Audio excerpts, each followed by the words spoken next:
champion now. If you thought I was a pain in the ass before, you got no idea what you're in store for. Who the fuck is that guy? The Doctor and the Driver podcast starts now. Welcome, everyone, to episode 11 of The Doctor and the Driver.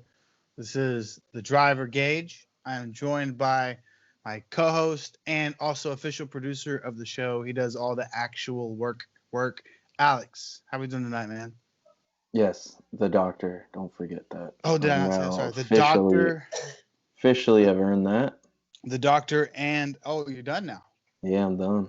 You're officially the Doctor now. Yeah. That's cool. Congratulations. I didn't know that. Yeah. How, was the test hard? No, I didn't take the test yet. It doesn't matter, though. I don't have to take the test. I finished school. Okay, cool. Okay. Yeah. Fuck yeah. And producer. You're also the producer. I think I mentioned that briefly last episode, but just so everyone knows, Alex's work does not go unappreciated around here. He does all the edits and the uploads and all that stuff. So he is the man behind all the important stuff. Some could call me a young Jamie, yes. Basically. Excellent producer. Anyways, this is episode 11. This is week 78 without UFC, it feels like. It's probably not. It's like Dave. Has it been a month now? It's been over 30. Yeah, it's over 30 days for sure. Obviously, I was kidding when I said over 78 weeks. Obviously, I was kidding. We're still gonna run with. We still got some MMA news to talk about. UFC 249 was supposed to happen yesterday, right? Yesterday. Yeah, real bummer. I was thinking about that. Yeah. I was like, damn, dude, I could be watching the prelims right now. I know. It sucks, dude. It sucks. The sixth time they booked Tony and Khabib, an asteroid's going to hit us. Yeah, dude. For sure. It's crazy. That's probably the reason this whole coronavirus thing happened, because of that. I think so. What they didn't have any other, they were like, what else could we stop? Wait. Global pandemic. Yeah, wait. These guys are healthy and stuff, and they're going wait. No. We can't allow this fight to happen. Let's shut down the entire world. So anyways, we got some MMA news to talk about, and then here in a minute we're going to have a buddy of Alex's. What's his name? So we're going to call. He is the wrestler. Okay. Scalio. If Gage can fucking figure out how to say it. Listen, he's a collegiate wrestler now. He trains MMA. So we're just going to talk to him about, his experiences in the world, coming out, having that wrestling pedigree, and kind of, and just have fun with him. Cool guy, chill guy. One of my best friends. So we'll have him on here to talk about his experiences. Scalio, I'm about to meet you in like 2 minutes. I want to let you know, no offense by not knowing how to say your name. Yeah, can you say it again for me? I keep saying. Say it again. Well, Alex texts your name to me often. I keep saying Scalio. I'm sorry. That's what I keep reading, right? Because I hear him say it. Because you can't read. Yeah. And I can't read, which does not help. So, if I could read, it'd probably still be a little troublesome, but I can't. Scalio. Yes. Okay. So, right. no offense. To give him a call. Yeah, call him in. All right. What's good? What's up, man? How you doing, man? Good. How you guys doing? Good. Damn, dude, you did change the t-shirt. All right, looking good. All right, so I guess I'll introduce you, Scalio. So we're going to call you the wrestler, Scalio here. One of my very good friends. So you and Gage have not met, but Scalio. Nice to meet you, buddy. Gage. Yeah, man. Likewise. I've heard a lot about you over the years. Ooh, hopefully good things. All good stuff. Okay, good. Yeah. So you are on the Doctor and the Driver podcast. You know me. I'm the Doctor technically, and Gage is the driver. So we just gonna ask you some questions, some bullshit with you, have a good time. Mostly a conversation, but kind of interesting to see your side of kind of MMA and jiu-jitsu. So that's what we're here to do. Right on. So I guess I'll start it off. We have our little Google Doc here. So you're a college wrestler. Now you Yeah. mold minds. Like many of our, we've had other guests that are also teachers. And then you're big, now you're training MMA, kind of grabbing into the jiu-jitsu world. So I was always curious, like kind of how you do it. You work you're like Rich Franklin.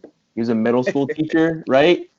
Yeah, I believe it was middle school. Yeah, I'm pretty sure. like, how do you do it? Like, what do you, like, okay, so you got to teach kids from fucking 8 a.m. to 3 p.m. every day. Yeah, so I have morning duty at 8:15, so I got to be there at 8:15 and kind of welcome the kids. We start our days, the kids get let in through the gate in the back of the school, and then we come out on the blacktop, kind of chill out there until we go in at like 8:30. So I try to get in. I used to go last year before I was technically full-time. I was considered a long-term sub. And I didn't have to be into the school till 9:30. So with that schedule, I was able to go to the 7 a.m. jiu-jitsu classes. My buddy Dez, who I actually live with, he runs a 7 a.m. class Monday, Wednesday, Friday. So I was going to that a lot.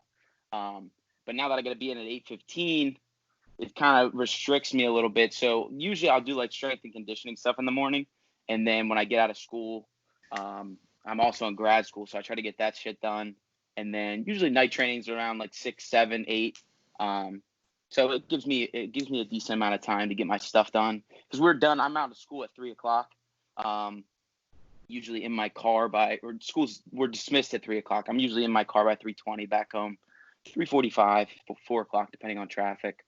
So yeah, it affords me, obviously being in grad school on top of it isn't ideal. But after this year, the workload for that will be significantly less, so it'll be a lot more conducive for training purposes for sure. Yeah. So I think this question could be for both of you guys. So like, do a lot of guys you roll with, a lot of dudes, especially, so I know Gage, the gym you're at, has some dudes that are trying to be fighters. You too, Scally. Are the guys that are also kind of in the grind, so like, this is what I want to do, the majority of them juggling those like jobs, like kind of figuring out how to train and make money? Because you're not, I was just curious from what your aspects of, like, is that how everyone's doing it? Like, dudes are just trying to find ways to get into the gym. I mean, when they could, unfortunately, right now. Right. So I don't want to speak for you, Gage, but I know the guys that I train with. I have a couple friends that fight professionally, and there's a good bit of guys at the gyms that I bounce around at that fight professionally. And I know the bulk of them that have a couple fights under them, under their belt rather, they typically will start to get sponsorships built up. And I think through those sponsorships, I know a lot of them, the jobs that they do work are kind of lax. Some of them, they rely basically solely on sponsorships to kind of get by from fight to fight. But I know a couple that'll do kind of like laid back side kind of gigs, no like full-time permanent job. But then there are some that also do juggle a full-time job. I know a couple that are in the union. One's an electrician, one's a plumber. So yeah, just everybody trying to find a way to make it work. That's through my experience, at least, one way or the other. Yeah, my gym. Well, we have one pro guy who he had several amateur fights, like 10, I think 10.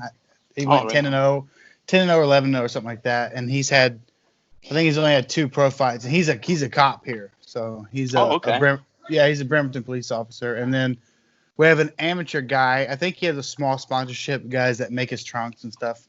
He's an amateur guy. He's actually he's of the regional circuit here. It's called Rain Fighting.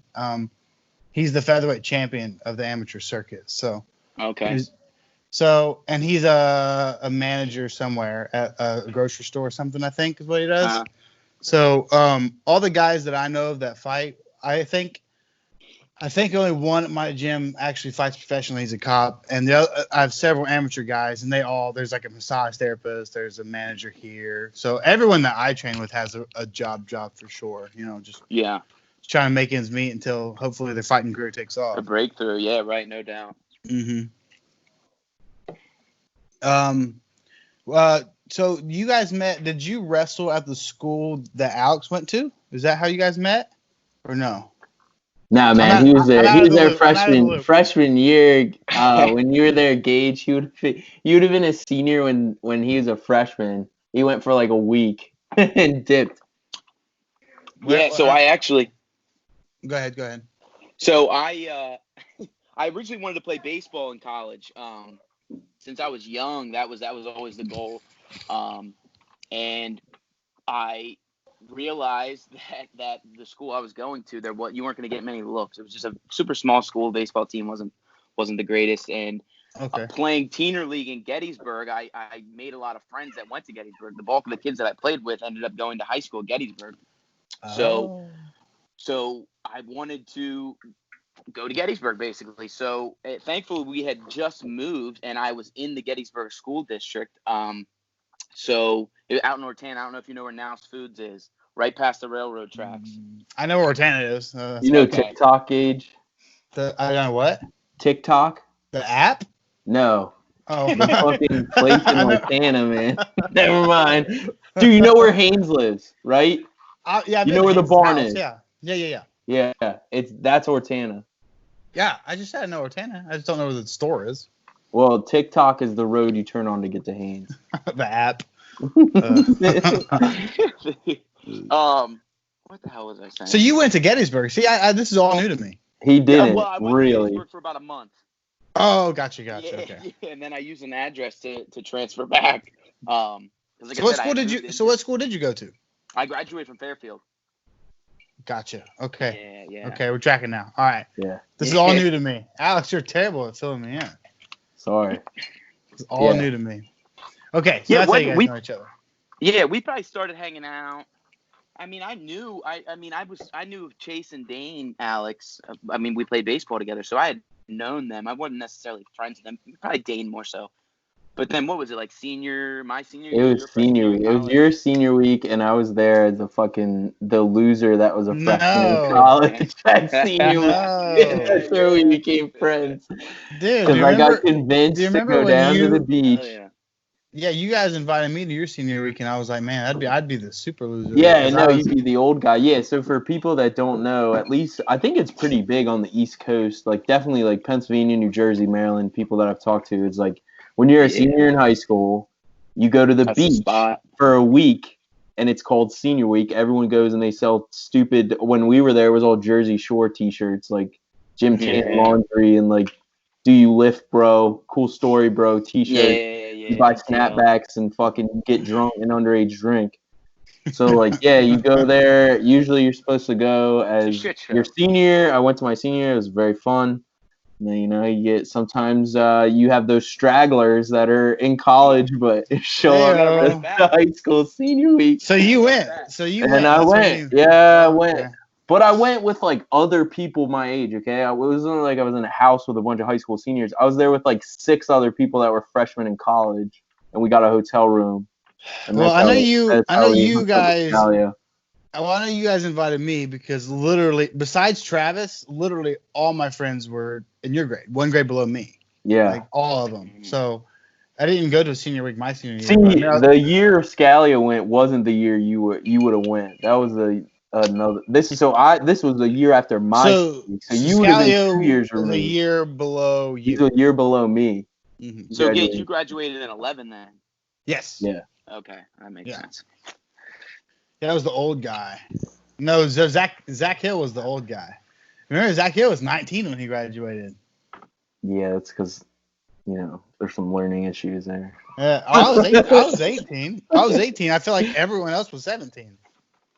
Dude, Yeah. I wasn't 18 Scalia's a until young midway kid. through. Yeah. I wasn't 18 until midway through my freshman year of college. Yeah, Scalio should have been a year younger than he is, for sure. Damn. Yeah, something with I started school in Maryland. Something with I don't It's know if so- they yeah. started a year It's early something or with- what it was. Yeah, it's something with like your birthday is how it works. Yeah, like yeah, you're right. either starting like really early or like almost a year late, basically. Right. I think is how it works. Yeah. Dude, I'm gonna hold my kids back like fucking Varsity Blues or whatever when he shakes his head and he's like, "We're gonna hold him back in the 8th grade this year." Like, he don't have to start high school yet. Yeah. Dude, I mean, there's a lot of people who do that.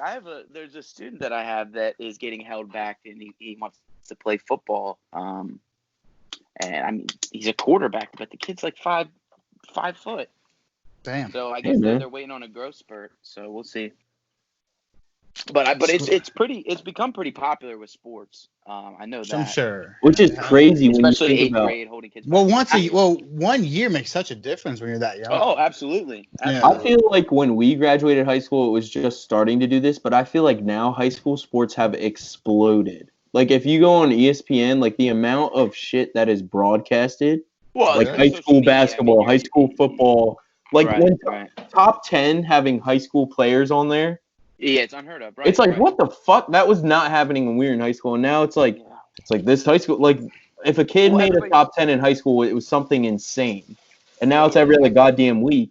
Yeah, you remember there was a play. I mean, I remember it was. I want to say we were still in high school. It was either a Central Dolphin or a Cumberland Valley kid that was on. Where the top of kid that. broke the backboard. Broke the backboard. Yeah, and in that was Central huge, Dolphin. You know what I mean? And now, yeah, I don't really watch much TV, but I feel like you're constantly seeing high school. That's gotta be on the top 10 if that was an option back then. That's crazy. yeah. no When doubt. that was. It was my wild. senior year. He broke the backboard. And he got like Yeah. Sports Center top 10, which is like, I mean, you fucking shatter a backboard. Well, Cool. basically, it was an old The district backboard. They don't championship. shatter anymore, Yeah. do they?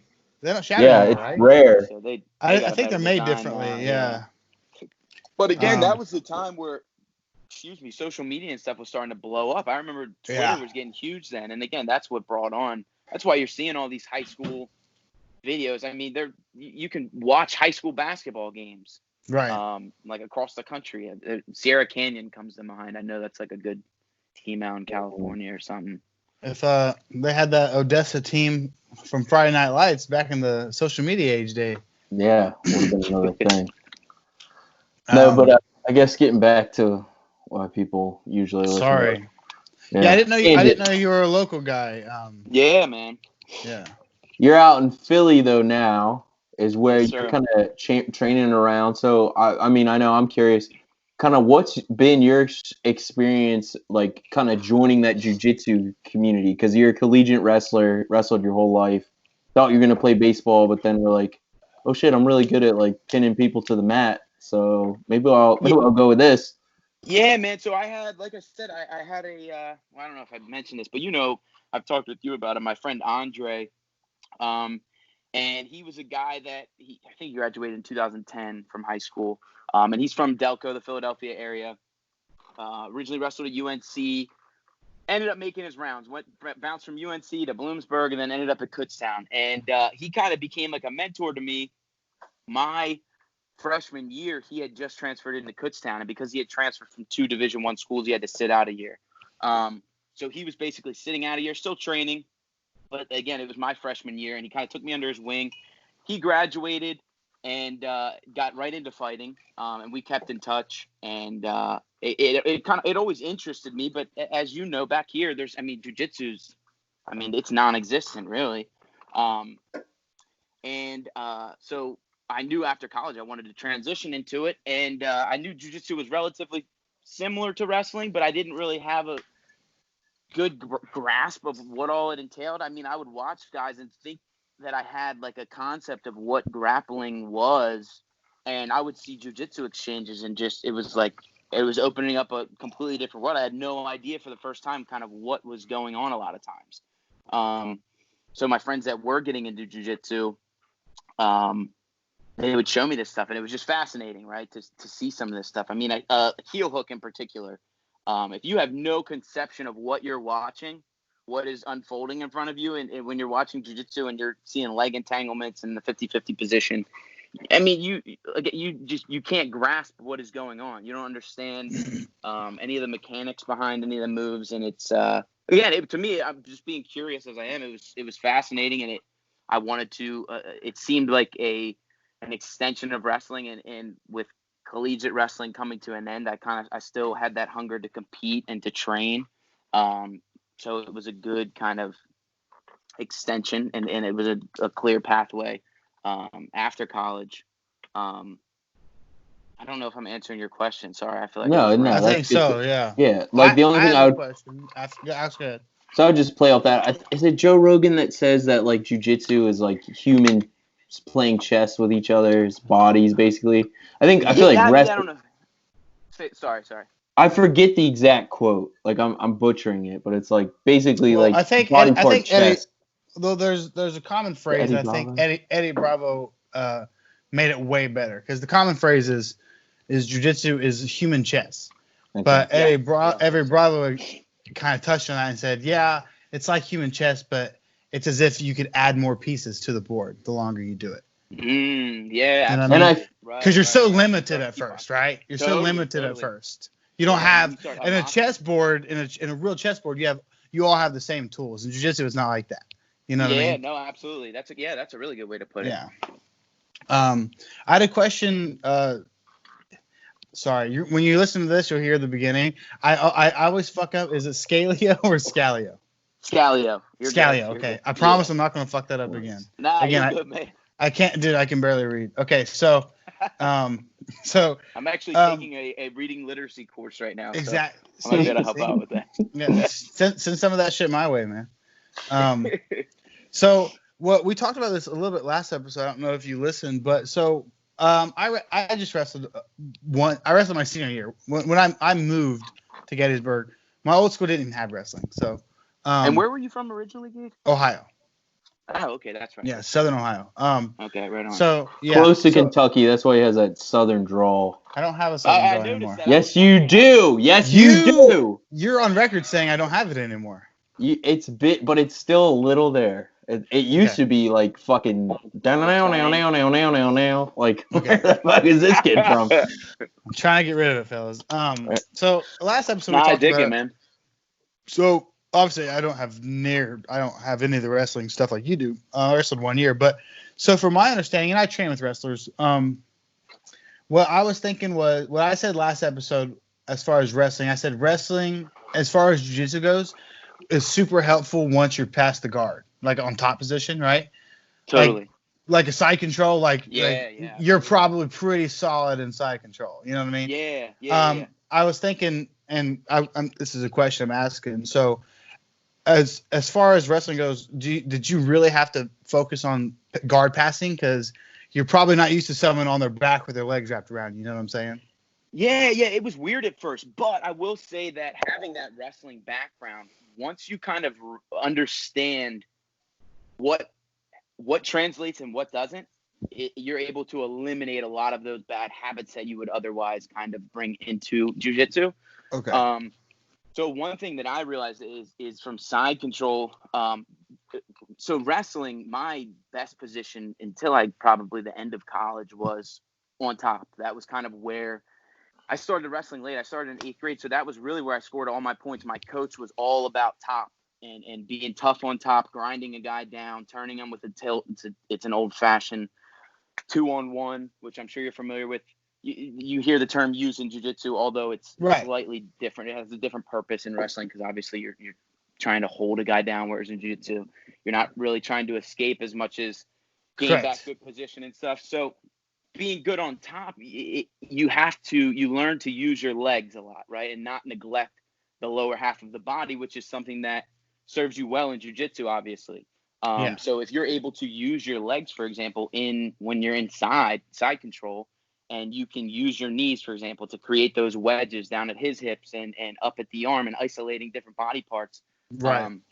Once I learned, again, what translated, it definitely, having that wrestling background has served me well, I would say. Things like what, like scooping the arm, pinning it behind your knee, things like that. Yeah, totally.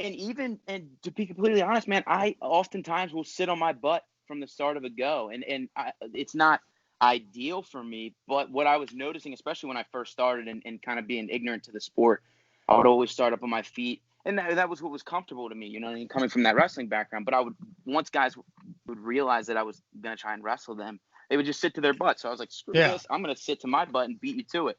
And using my legs from there as also being able to use my legs, the hooks in particular, to grab a leg and then De La work Riva back up to guard, my stuff like feet. that. Totally. And then Gotcha. a lot of times, if I want, I can work back up to my feet and kind of get into those takedown positions deep in on a leg from sitting on my butt. As far as like passing the guard for like closed guard and stuff, wrestling, I think the footwork and stuff definitely helps. So yeah. Do you like to stand to break the guard, or do you break it from your knees? To be honest, it all depends. Okay. Probably most of the time I'm standing and I trying would to think break so. it. Okay. Yeah. Did you get swept a lot from people grabbing your ankles at first, or not really? Yeah, I guess some initially for sure. Okay. Definitely. Yeah. Now I think the biggest challenges that I'm facing really are guard retention, and just passing some guys' guards are just obviously more difficult than others. But yeah, I definitely, like I said, I think the biggest thing is just learning what translates, right? So obviously, if you're gonna stand up and you're gonna shoot in on a guy's leg, making sure that you're in good position, that your neck's not getting snatched up. That was the first thing I learned. Yeah. Just how vulnerable. Got you guillotined are, while shooting. Yeah, I come in like, I'm gonna take this guy right to his back, and I'm gonna be chilling out. You know what I mean? And you go in, you shoot a double leg or a single leg, and immediately your fucking head gets ripped off, and it's like.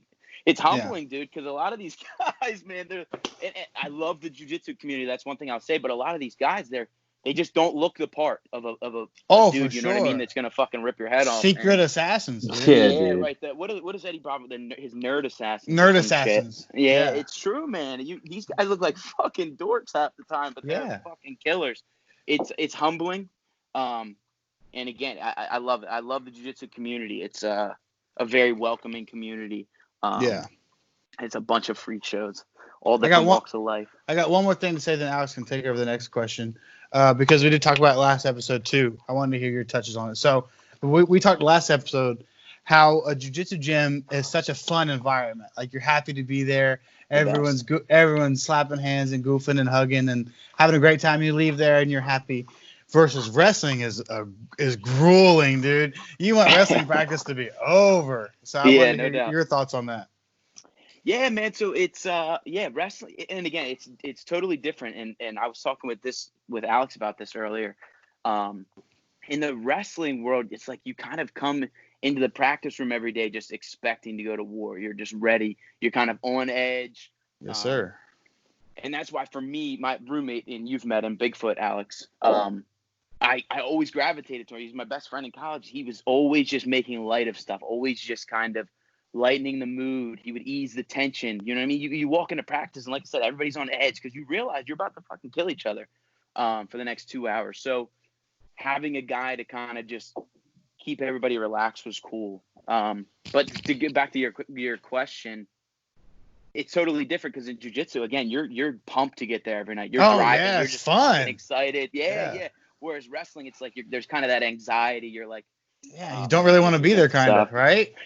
Yeah, definitely at times. Certainly at times. Yeah. Other times, obviously, it's enjoyable, but not to the extent of jiu-jitsu. It's just a totally different feel. The pace is different. And again, because you're trying to, it's more methodical than wrestling. Wrestling's kind of fast-paced. It's the time length, because you're trying to score points, is right. Not nearly. It's you're limited. You're much more limited. So. Yeah, so just kind of to play off that, there's a couple questions to play off kind of like that wrestler mentality and kind of grueling and grinding. So do you think, like, so I think Eddie, or when we talked to Eddie last week, brought this up, like 8 out of 10 champions have wrestling backgrounds. I think the biggest reason wrestlers have an advantage is the gas tank. It seems like to me at any other sport, wrestlers are already extremely conditioned because, like, that's all you fucking do. Wrestling is extremely grueling. And I'm just curious, like, for you, Scalio, going into gyms, as you're kind of like, I know, you get a lot of respect because, hey, collegiate wrestler, you walk in, they're like, all right, this kid knows some shit I don't. Have you found kind of like gas tank and work ethic? Because wrestlers are just different people. It's a different breed. You guys are different breeds. Hanging out, like when I would go to college and visit you, your whole team, different type of kids. Like, it's just a different type of person. So it's just so funny. I think that like that willingness to like fucking kill yourself and grind is just built into the majority of wrestlers. And then I'm just curious if you saw that translating as like, damn, dude, some of these guys don't want to work as hard as I do. And like I've been hurt and fucking dying multiple times. And like I don't know anyone who like strategically like only does taekwondo. I don't know if that happens there or judo. Yeah. Well, I think that with regard to the hard work aspect, I think that when you realize, and I think Gage, you kind of hinted at it earlier with jiu-jitsu, is like you kind of realize what's on the other end is like that sense of fulfillment, that sense of I did it. You know what I mean? Even if I felt like shit today and I didn't want to go to practice and I was sore and this, that, and the other, you can make all the excuses in the book. The fact that you did it and now you're on the other end and you can kind of sit back, go home tonight and kind of relax and know that you put in your time and you were better than you were yesterday. And I think that kind of wrestling just breeds that. The season's long, man, and you gotta kind of withstand that. So it's you'll hear a lot of coaches say that it's a marathon, not a sprint, and that's kind of the outlook of the season. It's like you got to peak at the right time. But there are, of course, the season is grueling. So I think kind of bringing that same mindset to jiu-jitsu, because that's one thing that I have noticed is like there will be guys that will talk all this shit about training and all their posts are about training and how hard they're working and all this shit. And you go into the room and they'll roll 3 rolls. You know what I mean? You'll come in, you'll drill, you'll go over some techniques, and then when it's time to live roll, you'll get to rolling, and you'll have guys they're coming in they'll roll 3 times, and then they'll be sitting up against the wall. I'll ask them, hey man, you want to roll? Oh no, I'm good. It's like, dude, like how are you talking all this shit about training, and then you come in here like I just yeah. I hate that shit. It's the worst, man. It's the worst. I'm so. And again, I think that my mindset has changed a lot since I had shoulder surgery and the time I sat out from that, and just realizing that 1, there's a finite amount of time that you can do this shit, and 2, you never really know when something's going to go wrong and how long all your shit's going to hold up. So just being grateful every day, and I think if you're grateful of your partners and grateful and appreciative of their time, is like, and again, I think I'm fucking segueing around the damn question, but I don't think you are at all. I think you're answering it for sure. You're doing good. Yeah, I just that's something that I think about. Is when I come to the room, I want to give everybody a good look. I want to give everybody a role, and it's a reciprocal thing. So I kind of want that back as well. But I think that it has been one of the things that wrestling I've been able to bring over from wrestling, is that kind of work ethic, that just keep going, nose to the grindstone. Have fun, enjoy the process, because it is a long process, and it can be, it is taxing. But I think also having that beginner's mindset, and that's one thing with jiu-jitsu, it's the transitions and things they're endless. So always having that beginner's mindset and just being curious every day and trying to stay fresh, I think. Yeah. So that's why for me, I feel like it's not even the wrestling like tactician that makes these guys better. It's their mindsets. Like, because especially when you look at, these guys who are top UFC fighters that have wrestling backgrounds, half of them don't use wrestling in the UFC. So it's like, why are these guys from this section of the population better than everyone else? Because it's not just wrestling gives them a huge advantage for takedown defense, being able to take down on top, which you guys are talking about. But the ones like Yoel Romero, or like, he's just one example because like it's just so crazy. This guy was literally an Olympic medalist in wrestling and doesn't fucking use it. I don't think he shot for a takedown in 3 years or something. I know, and that's what I'm saying. It's like it's not even just that wrestling is the greatest kind of like help to transition to MMA. It's the mindset of wrestlers obviously transitions. Like when Henry Cejudo became the double champ, when he went up and TJ Dillashaw was stripped. He fought Marlon Moraes for the vacant bantamweight belt, and then he got. Do you remember Henry Cejudo got destroyed by Moraes in that first round? He got destroyed. Destroyed, dude. And then, dude, he just exactly. And then that second round, dude, It was like he was a machine. He was a machine. He kept walking forward. And I remember texting my cousin Travis. I'm like, dude, that guy's got something mentally that people don't have. Like such a belief in yourself. Like, oh yeah, I just got my ass kicked. That's fine. Like, this is my round, and I'm going to finish it this round. It's a different mindset, and I think what you were saying, I think wrestling is a big part of that, because that dude, to get your ass handed to you like that, and then just walk forward, and then wear a guy out to basically giving up is I think wrestling has a huge part of that. And like you said, there was no wrestling exchanges in that fight, but I think a mindset has a big part of that. Totally, and I think that Marlon Moraes Henry Cejudo example is a great one, because I think it underlines the idea that with wrestling you kind of have to have a short-term memory, right? Because the season is so long, and you're having anywhere from 2 to 3 matches a week, right? So say you go your first 2 matches that week and you lose them both, or you have you're 1-1 or whatever, you have a bad week. You got to have a short-term memory, right, to be able to bounce back from that, be able to forget about that loss yesterday and perform today. I think is crucial, because a lot of guys they will get beat down by a loss, and it will kind of dictate what direction they go next. With regard to Yoel, I think that we can all agree that he's a supreme athlete. But I think understatement. As a wrestler, I think he's a bit of an outlier. But as wrestling as a whole, I think that just the fear of the takedown alone is enough to kind of bring someone who excels at striking, bring them down a little bit to the level of striking of the wrestler, if that makes any kind of sense. It does, because like when Conor got hit by Khabib's right hand, he was worried about the takedown. Absolutely, 100%. Yeah. Dude, Khabib and Conor striking is night and day. Khabib doesn't stand a chance. But because 100%. Conor was worried about that takedown, he was able to land that. Yeah. So I see exactly what you're saying. Yeah, absolutely. Yeah. It's just always having that in the back of your head. I mean, with that example, if Conor gets taken down, he knows he's getting mauled. So he's trying to strike with this guy, knowing the entire time that if he gets taken down, like, it's not going to be fun, and he's probably not going to find his way back to his feet. Right. So yeah, I think for a lot of guys, that just bringing that element of having that in your back pocket, you know what I mean? That the fear of the takedown, I think, is huge. Yeah. Unless it's Yoel Romero, because I disagree, because I don't. You're right, and that's what I mean by he seemed to not even shoot. Right? He doesn't even he doesn't even threaten it anymore. I think in the first Robert Whittaker fight, he threatened it a little bit, maybe, if my memory serves me correctly. I don't think he's done any sort of wrestling really since, man. All I think about is the last fucking with Israel Adesanya, and it just makes me sad. Well, I still stand by it. I think it's Romero's fault fight that I think it's Romero's fault that was a boring fight, but God, I agree.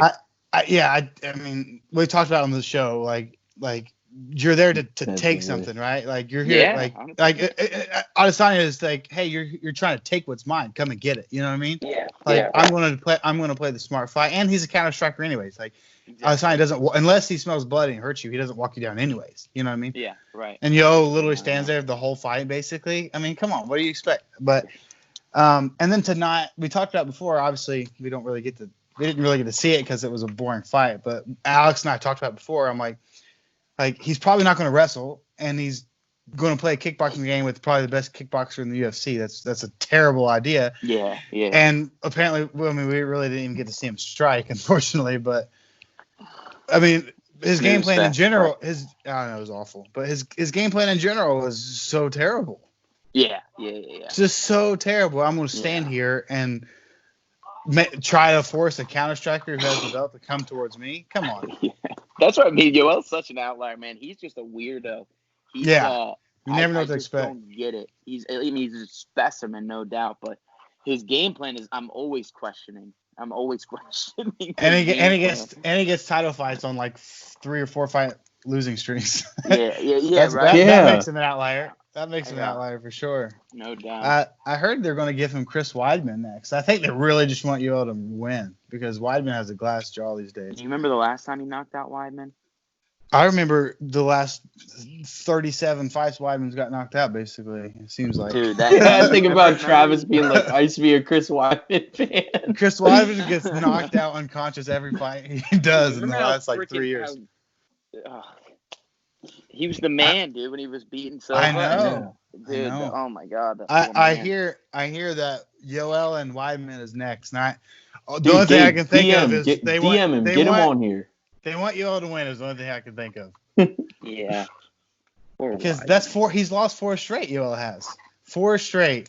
Weidman's Who loses? much better. Who loses? No. It's got to be at least 5. I'd say 4 or 5. All right, we're gonna double check here. Look at Weidman's record. Yeah, I I bet got it. 4 or 5 straight. And then Dude, do you remember when he kneed Weidman in the head?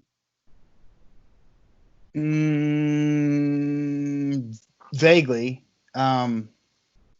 No, well, I know. No, I can't say I Dude, do wait, honestly. he did that jumping knee. Hold on. Oh yeah. Yoel's got Oh a my good God, it fucking was jumping knee. brutal. So A really good Weidman's jumping knee. on a 2-win or 2-loss streak. He had Who did he one. beat last? He won against Kelvin Gustafson, but beat before Kelvin that Gastelum? he was on a 3-fight loss streak. So he I think lost you just Brock. combined Kelvin and You beat Kelvin Gastelum? Gas. He did, yeah. He beat him by submission. Really? Kelvin with an arm Gastelum's very triangle. good. Kelvin Gastelum's really. Oh, fucking you good. said Kelvin. Okay, sorry. Yeah, Kelvin so he Gastelum's lost really to good. Rockhold, Romero. Who Gregor Messiah, the Dutch. Gegard mix- Mousasi. Yeah, the Mousasi. Dutch guy. Went over to Bellator. Yeah. And that, but Then He's the he- middleweight was champ when now, he right? lost to Yoel. Isn't he the Bellator middleweight champ? Yes. I Yeah. think so. And then he beat Gastelum. Because He beat Gastelum. That's impressive. Yeah. Yeah. Then Gastelum's lost. fucking his good, next dude. Gastelum's really fucking good. Dude, and he the- lost. His last loss was to Dominic Reyes, who we could transition into MMA news about, actually. We could. I wanted to ask one more question. Fuck that. I'll cut that out. Sorry. You don't have to cut shit out. Are you going to fight welterweight, bro? Me. Yeah. Lightweight. I'm sure I Lightweight? would. No kidding. Yeah. Okay. Wait, what are you at right now, Cameron? I probably weigh 180. I weigh like 180 now. shit. Low 180s, yeah. And Well, you that's- think you're That's a pretty that's- decent cut, bro. That's the other thing I wanted to talk about, which is great, is the other thing wrestlers have an advantage of is learning how to fucking cut weight. Like, And so I think that goes with the mental thing as well. Is just having Right. that mental edge. Certainly. I think today they but have the the- science. It's a mental thing. yeah. Yeah. really The weight cut in MMA is drastically different than what you see in wrestling, because with wrestling you have a Because you have an extra One- day. exactly wrestling you have a 1 hour, 2 hour Yeah. max time between your weigh-in and the time you compete. So I mean you're not cutting nearly as much weight, and also you have to keep making that weight. You know what I'm saying? A couple times a week throughout the course of the season. Whereas fighting, I mean, the most typically you're going to see a person fighting in a year is like 4 times, right? So it's pretty Unless you're different. Donald Cerrone. Yeah, unless you're Donald Cerrone, no doubt. Dude, Um, again. Well, that's a good point because my buddy, probably my best buddy in the jiu-jitsu world, Justin, he was an amateur MMA fighter. He just fought twice. He won both times. He fought at welterweight, and in his last fight, he said he was like 208 before he started cutting. So before he started right camp, on. and he made Yeah, welterweight. yeah. So. You can That's definitely a cut a decent lot with that day. You know what I mean? Yeah, and with the water cut too, you can lose a decent amount. So the thing with me though is I'm usually when I'm training every day. I mean I'm back home obviously now, so Stacking I'm calories probably. yeah, I'm still eating good, but I'm not rolling every day. You know what I mean? I'm not getting the kind of looks and the same type of training that I was doing before all this quarantine shit. So I kind of put on weight just from not training every day. Really like Sure. 10 pounds. And that's usually what, like I relate it to like the beginning of wrestling season. You don't really consider that first 10 pounds that you That's that gone once you lose start. yeah, that weight that you Yeah. lose initially and that stays off and doesn't just come back Yeah. up. That's Once like you just start natural a weight loss. You're diet, not you'll lose cutting 10 that. pounds quick, right? Exactly. And Yeah. just with working out is the same. It has the same Right. effect. Like if you go from not working out every day to working out once or even twice a day some days, you're just naturally, your body's going to lose about typically I would say on average like 10 pounds, and you're going to keep that off just by keeping that schedule of working out every day, Right. not even making any nutritional changes. So when I'm training every day, I'm at like high 60s, low 70s. So Oh, okay. Lightweight for sure then. Yeah. Okay. And the last question before we go into MMA news, does Alex Milagakis need to train jiu-jitsu? 100%. I think everybody does. 100%. Thank you. I think that martial arts training needs to be implemented into school's curriculum. Oh, that's a whole Oh, you different think topic, that should bro. be a gym class? Take Well, out dude, dodgeball. I 100% think so. I know it'll never happen, and it's a crazy. If everyone view knows to how to have. fight, you'll have less fights. Everyone, yeah, dude. If everyone knows I how to think so, choke and each just other being out. humbled, man, being humbled every day. Like I was talking about the dorks earlier, like getting choked out by a dude that looks like just a dork. You know what I mean? I don't even know how to. It's just humble. I know exactly what you're saying. Yeah. Yeah, exactly. And being humbled every day. Yeah. It. Well, most you don't boys are have to- insecure, right? It's kind of a Exactly. thing. Like, Exactly. And it works I to need to eliminate that as prove, well. I need to prove to either myself or my friends I'm a tough guy, right? Totally. And you get rid of all that ego in the gym. You don't, one of my professors at the gym says, your ego ain't your amigo. Leave that shit at the door.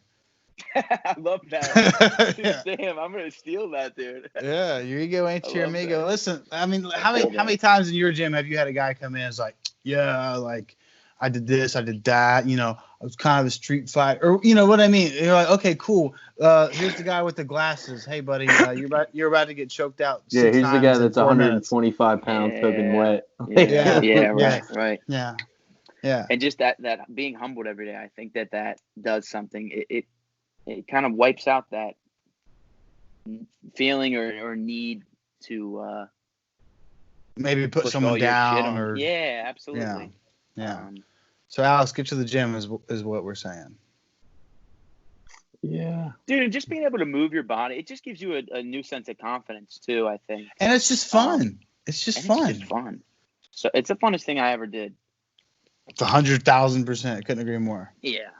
Couldn't agree more. I don't look forward to anything more. Exactly. So I couldn't So agree more. you two are just going insane right now. It's everyone. It's everyone who does it. Everyone who does it will say the same thing. It's all encompassing, dude. It does not discriminate. Any body type, race, gender, anybody can be successful with with a curiosity and kind of desire to get better. I mean, yeah. It's, And like a supreme athlete is what I'm saying. It's no, for sure. You don't got to be 6'5". You don't have to be 200 pounds. You don't have to be jacked. You don't have to. I mean, and you have to have no ego. You have to go, hey, little buddy, like I seen that shit you did. Can you like explain to me how you did it? And learn something every day, right? That's the best thing too, man. And that I feel like that's the bulk. I haven't even honestly the majority of the shit that I've learned as far as jiu-jitsu goes has been through rolling with a guy that was a higher level than me. Him hitting me with some sick shit. And then telling you how I did like, yo, what the hell did you just do to me? Yeah. Yep. Yeah, 100%. 1,000%. Dude, it's the most accepting community. Like I said, I hinted at it earlier, like wrestling. I love the wrestling community, but there's a lot of ego in it. Jiu-jitsu is like, it's not none of that. And it's tight, man. They're all people that you want to chill with. Everybody's laid back. You know what you never hear? You know what you never hear in jiu-jitsu? Like, yeah, like most of the time, like I get the better of that guy. Never you hear that. Yeah, never. No. Never. Oh, that's my buddy over There's there. There's no fishes in jiu-jitsu. No, it's like that kid's a fucking fish. No, like you get smoked. You get smoked for sure. But you'll get smoked. But everyone, even someone maybe watching you, be like, hey man, here's what you're doing wrong. Keep up the good work. You know what I mean? Yeah, totally. And Alex, to answer your question, I would say that basically everybody's a fish when they start. I mean, when you get when you're underneath a guy, I mean, and this was even me, like coming from wrestling background, you're told that you're not told, you don't want to be on your back. You're fucking pinned if you're on your back, right? So you get put on your back and you're on your back in that jiu-jitsu scenario and you don't know what the hell's going on. You're freaking out because you're not used to being there. That's an uncomfortable situation. And so I would say that everybody's a fish when they start, man, because it's fucking scary. And you're always going to be fish to somebody, right? You know what I mean? Totally. There's always going to be somebody, depending on who you're with. It's going to be someone who's going to, You can roll with one guy and be like, "Hey, man, I'm pretty good at this," and then Yeah. you go with the other guy and you're like, "Oh, I don't know anything." That's right. Yeah. But I mean, with new guys though, you're getting like actual fish. By fucking literally flopping every and single flailing person. around. Yeah, because guys freak out. You know what I mean? You get Yeah. trapped down and you can't The move. spaz. The Fucking, you're not spaz. used to it. Yeah, the spaz. You don't want to be the Flounder. spaz. Try to. Well, That's how everyone's you the get hurt. spaz at first. Try to be the spaz Everybody. for a short amount of time, though. Everybody. Yeah, you want to just be as short as possible. Short as possible. Like, I spaz for first couple months, but I'm good now. Yeah. Well, now I want to talk about Scalia. When do you think UFC will come back to Philly? I know they did a fight night. I mean, I think they'll work their way back around within the next year. I don't think it'll be too much of a hiatus. Dude, it was fucking like 4 years before they came back. Because it was Mendez, whenever he was like a contender, was the last time they had a pay-per-view there. And he got KO'd by Conor like 4 years ago now? That wasn't No. in Philly. Was it? That No, was- it wasn't, but I'm saying last time they were in Philly was like 2000. I thought you said last time they were in Philly was an Eddie Alvarez card. Yeah, that's what I'm saying. Oh, maybe Or it no, was Eddie maybe you Alvarez. said Mendez card. You said Eddie Alvarez is from Philly. Philadelphia. I'm fucking this up. I don't know. Whatever, we're fine. The last. Okay, so they had a UFC fight night last year. Last year. Yeah, in 2019. Yeah, it was Justin Gaethje and Edson Barbosa, wasn't it? What was Yeah. in Philly? Damn, dude, you Yeah, fucking dude, nailed I that wanted one. to go, man. Damn. I forget why I couldn't go. Damn. That's badass. I don't remember how good that whole card was, but that's a really good main I event. mean, it was a I mean, fight night. It wasn't anything to write Right. home about, but Dude, again, that fight main event night would've that- made it worth it. Oh fuck yeah! That fight night they had planned for Columbus was stacked before everything though. My cousin was going to go to it. Yeah. They had Khalil Roundtree was on there. I forget who was fighting. Garbrandt was fighting on there. Rosenstrike and Francis Ngannou were on there. Yeah. That was a stacked fight night for an Ohio Yeah. card. Fuck Yeah. yeah, dude. My cousin was going to go to it before everything shit the bed. Oh, is that right? Yeah. Yeah, that's a shame. I mean, I suspect when they do start back up, they have to put on insane cards the rest of the year. So that's something to look forward to. I think they're going to do more than one a week too. We talked about this before because apparently, I can't see them not making an exception, right? But apparently, ESPN is It's still expecting, Yeah. yeah, 30 or X some amount of shit. cards. Like, Yeah. yeah. So I mean, listen, Bellator does fucking 2 cards a week every time they do it, basically. So I Yeah. don't see why the UFC Yeah. couldn't. How many? For sure. Bellator does Friday and Saturday nights all the time. Yeah. Yeah, it's very regular. Like one in somewhere in Europe or something, and one in Yeah. the US. Yeah. Let's see why they couldn't. They got a lot of fighters sitting on their hands waiting. Oh, I think they're gonna start. Once we get back, I think it's gonna be bang, bang, bang, nonstop. I'm pumped. I'm pumped about it. Fuck yeah, dude. I think so. I think we're gonna get spoiled. Hopefully, we deserve it. We deserve it. For Well, sure. yeah, I fucking deserve it. All these ups and downs, this is bullshit. Oh. Yeah, it sucks, no doubt. The emotional roller coaster that's been going on with Dude, like, will it the happen? whole Will it Khabib not? and Now it's Tony not. shit. Now Khabib's in Russia. Now he would fly back out if he could. Now it's Yeah, like, what the fuck? I got a sidebar for I'm gonna say this right. Scalio? Dude, Scalio. I'm motherfucker. fucking it up. Listen, I've literally said his name a handful of times. I'm so sorry. Scalio, you're good, dude. Scalio. Why do I You're keep good, saying Scalio? I don't know why you want to keep saying it because I've corrected you 7 times. You're good, dude. It's a hard A. Is that what it's called? Is it called a hard A or is it called a long A? I should. I don't this. know. I You don't should know know either. this, bro. You should definitely know this. dude. I I think have it's no called a idea. long A, right? It's no, it's hard and soft, right? It's a soft A or a hard A, right? Come on, I don't guys. fucking know. I don't dude. fucking Come on, know. guys. It's an A. I'm, One of those. you guys, It's an A. you both are supposed to be smart. I'm allowed to be dumb. I think so. It's Scalio, hard A. Or long A, whatever. Motherfucker. No. Scalio. No. Scalio. So it's a soft A. Because it's not A, Say it. it's A, right? So it's a soft. Scat. I'm saying as opposed to A, as opposed to Alio. Yeah. Yeah, It's a yeah. soft A, Totally. yes. Soft. Okay, so I think so. Okay. I hope you really don't have any offense to that. Dude, I don't Have give a you've shit, heard man. it I've been- before? Substitute my whole teachers have been life, saying, man. okay. Yeah, All I right, don't- so Yeah, that'd be like me being upset that someone can't say my last name. So Scalio.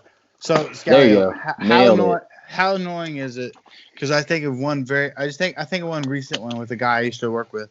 If you hear people talk about fighting or fights and they have and they have no idea what they're talking about, how annoying is that? I remember sitting there talking to someone and he was talking about getting into it. Maybe like I almost fought this guy or something at a bar or something, and he was like, "Sorry, man, I just like to fight." And I remember being like, "Do you like know how to fight, dude? Like, what do you mean?" Yeah, I just Like, Oh, I you remember, get drunk and well, he pick was guys. talking about something. And I was like, well, what if the guy knew how to fight? He's like, well, I can fight. I'm like, but can you though? Like, can you? What do you mean? Yeah, right. What does that mean?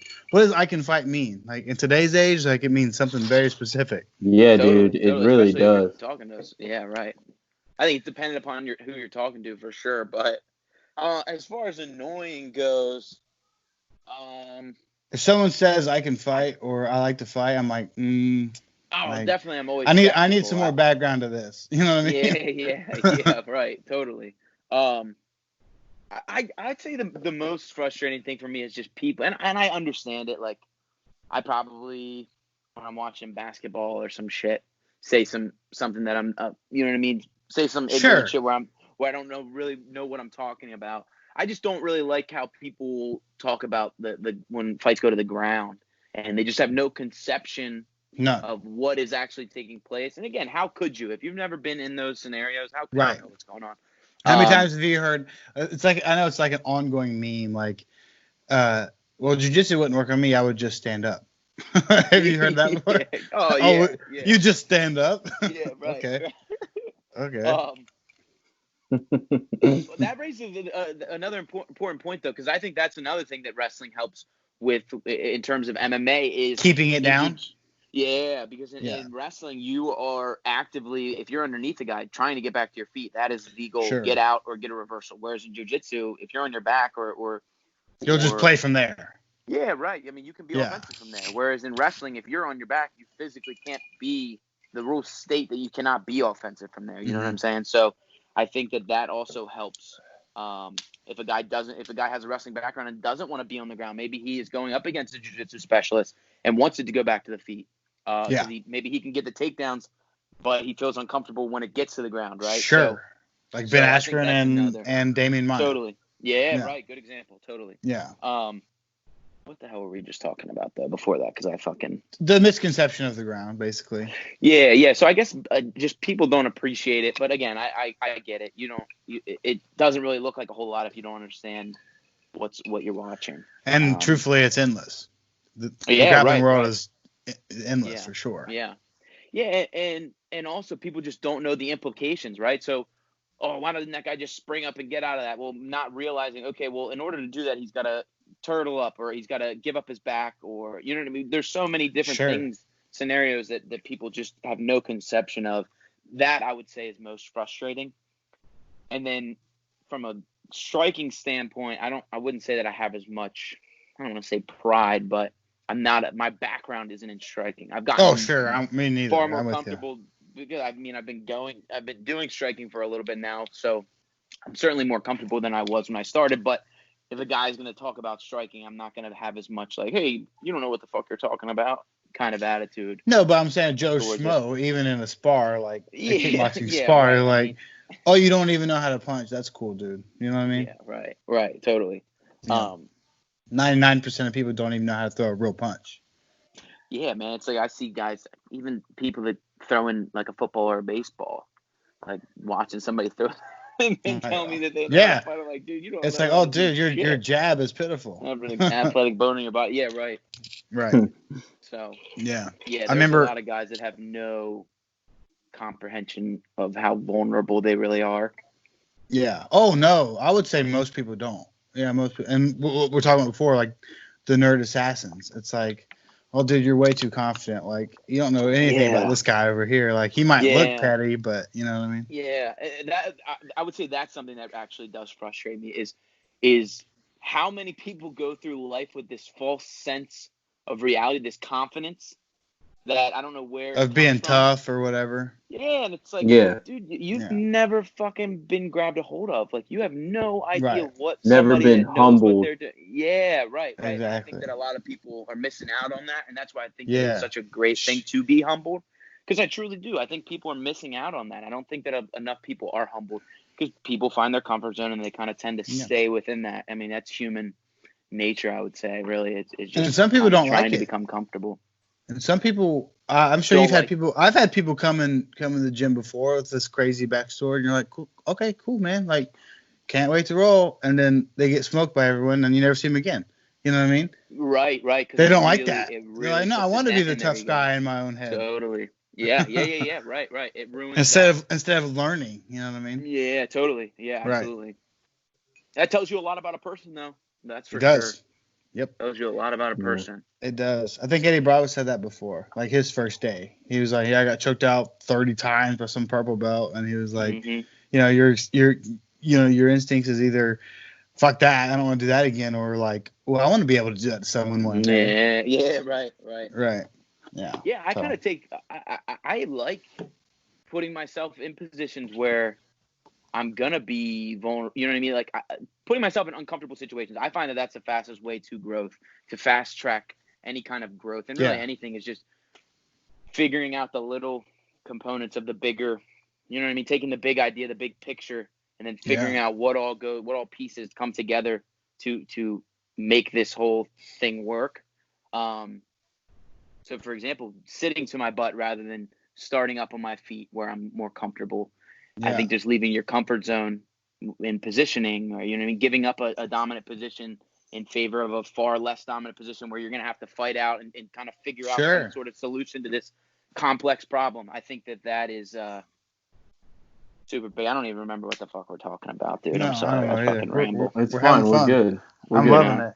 All I can say is fuck what the internet tells us and all the memes, and I see them all. There's nothing wrong with pulling guard in jiu-jitsu. I am a proud guard puller. Nothing wrong with it. Dude, Nothing I wrong come with from it. a wrestling background. I don't give a fuck if people. Oh, dude, I'm but just on the gonna internet, cut it's through not cool, bro. It's not cool. I seen a meme today. I I know. commented on it. It said, "Son, one day you'll be a man." And it's like, "Dad, I'm 32." And he said, "Yeah, but you still pull guard." I'm like, "Hey, man. Hey, man. Dude, Hey, it's man. just- bro, I equate it's the same thing as like, and you guys can probably appreciate this is like where we grew up. It's like kind of being more rural and more. I don't know how you would say it, but like I'll use the example of like fashion.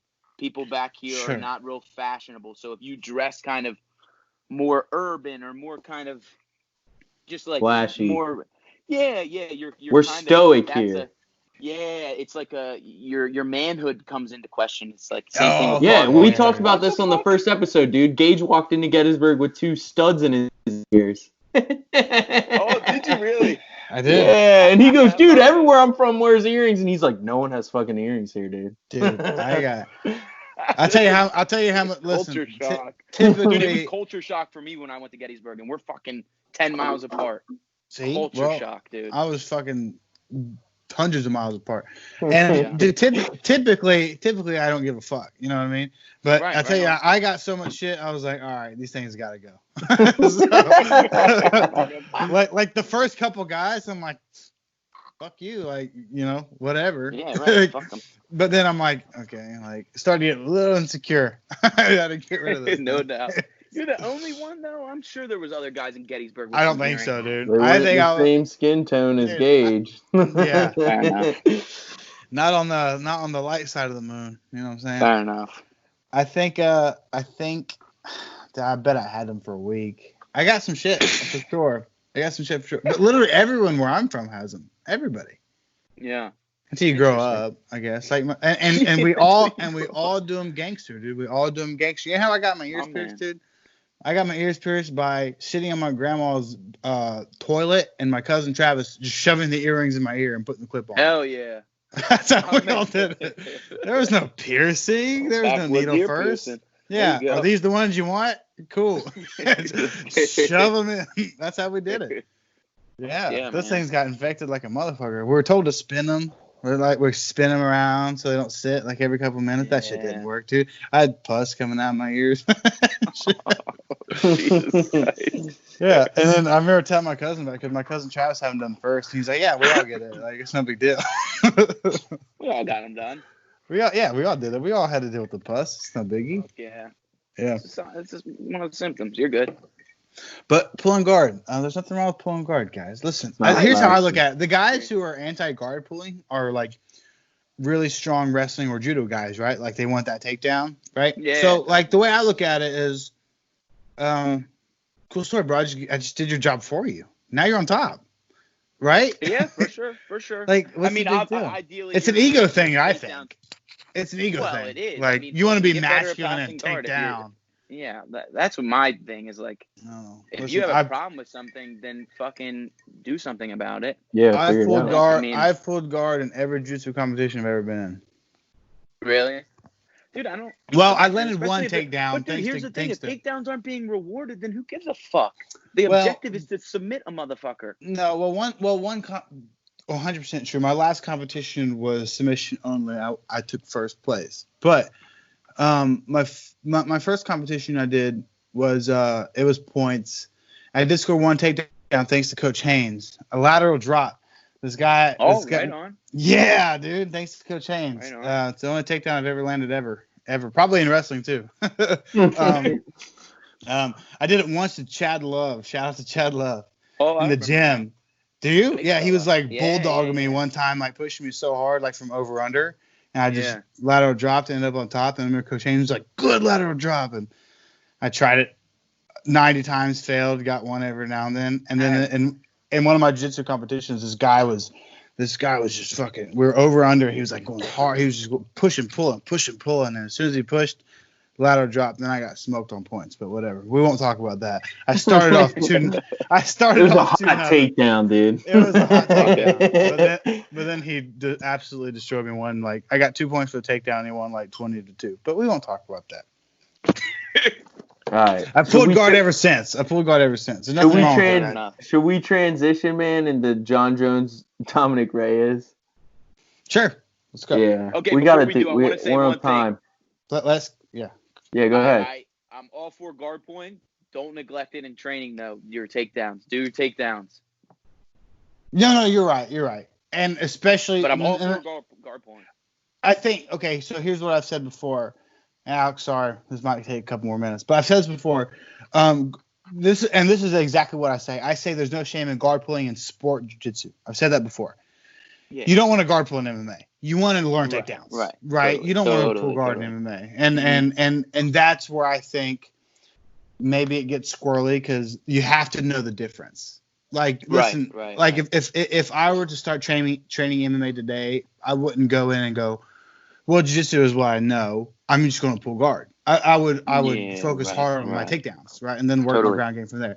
So that I want to clear that up. I say in Totally. sport jiu-jitsu, guard pulling is fine, but Yeah, if you're going to absolutely. fight like you are, you Uh-huh. know, takedowns are important. I don't think Yeah. pulling guard, unless it's a last resort, I don't think pulling guard in an MMA fight is a good idea.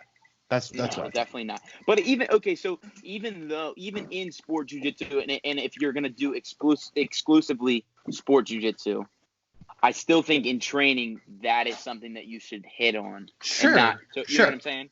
But Right. Other than that, I'm totally on board. I think But, guard point. okay, I mean, So, again, you're trying to get a sub.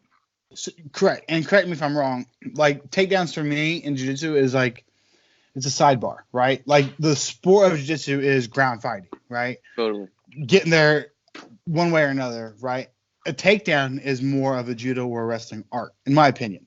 And I feel Totally. like those things can be implemented in jiu-jitsu, and jiu-jitsu should work on them a little bit. But at the end of the day, jiu-jitsu is a ground art. Like Totally. So you should work on takedowns, but I mean, to be completely honest, if I show up to class and we're going to do takedowns for 2 hours, like I'm going to be pissed. Like, Yeah, and I think that's a bit excessive, certainly. But I right? think Like that- I want to fucking roll. I want to roll, and I want to start on the ground.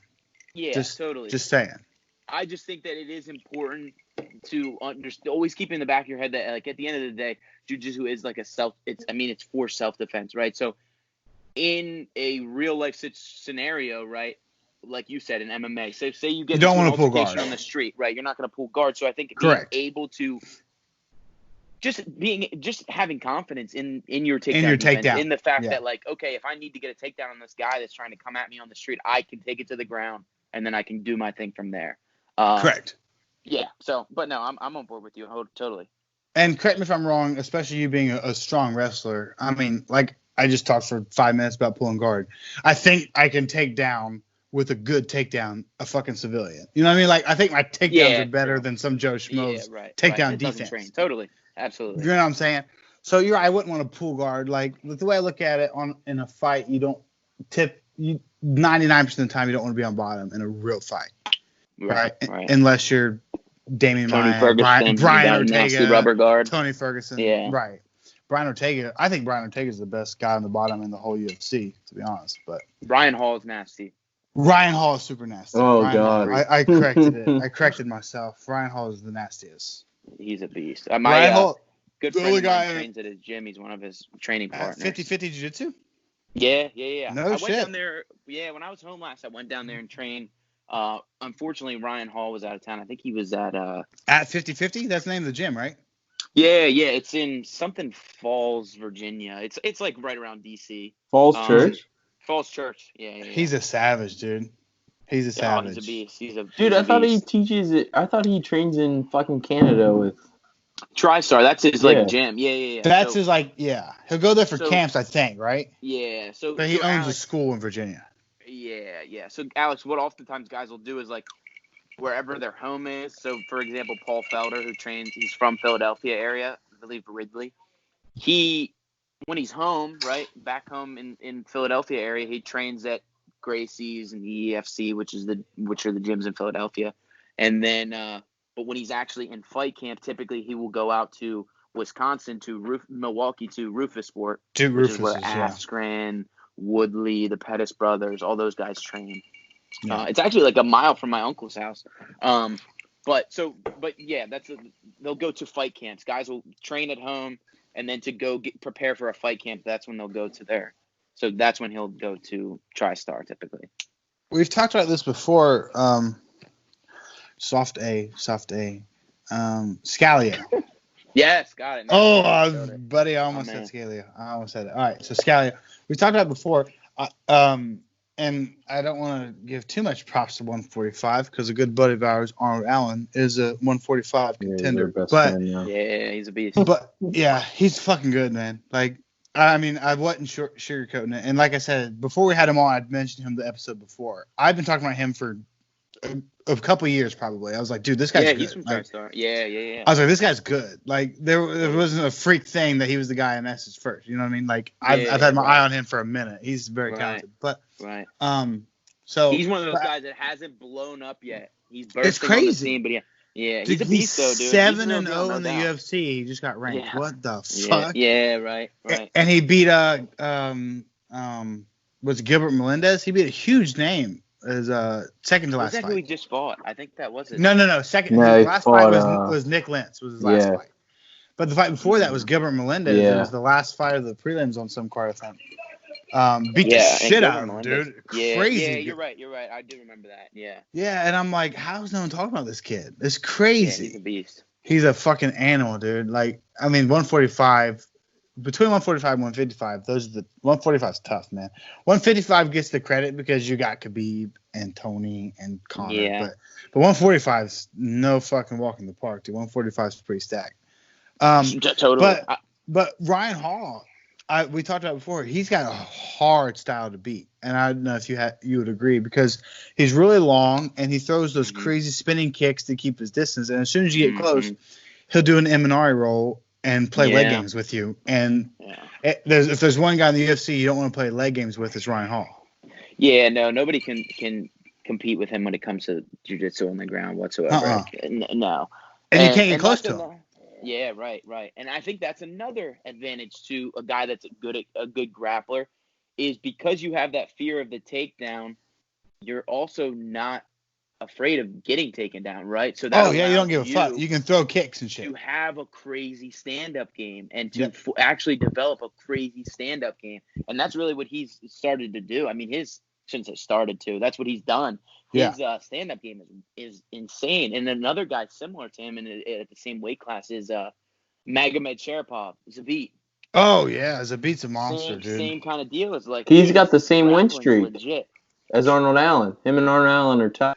Well, Oh, I love Zabit The came in division. the game. Zabit came in the game as a hot name. You know what I mean? for sure. For sure. Everyone knows who he is. From that People Dagestani sleep- region too. People, I'm glad to have you on Scalio to confirm, because I know you know your shit. That Arnold Allen is a total sleeper. It's crazy. Oh, people absolutely. crazy people aren't talking about this kid. Yeah. There's a and it was like there's a couple guys that are like that were in recent times. But Israel 7-0 in the Adesanya, Darren UFC, Till. that's fucking crazy. Adesanya's It never is, had it really 7 is. fights in the UFC. He's champion of the world. Yeah, know what but I'm those saying? are similar. And again, it all depends on how fast these guys kind of break out. You're right. You know what I mean? It just takes. It's a matter of. But Adesanya, I've been watching since his kickboxing days, and kind of knew it was a matter of time.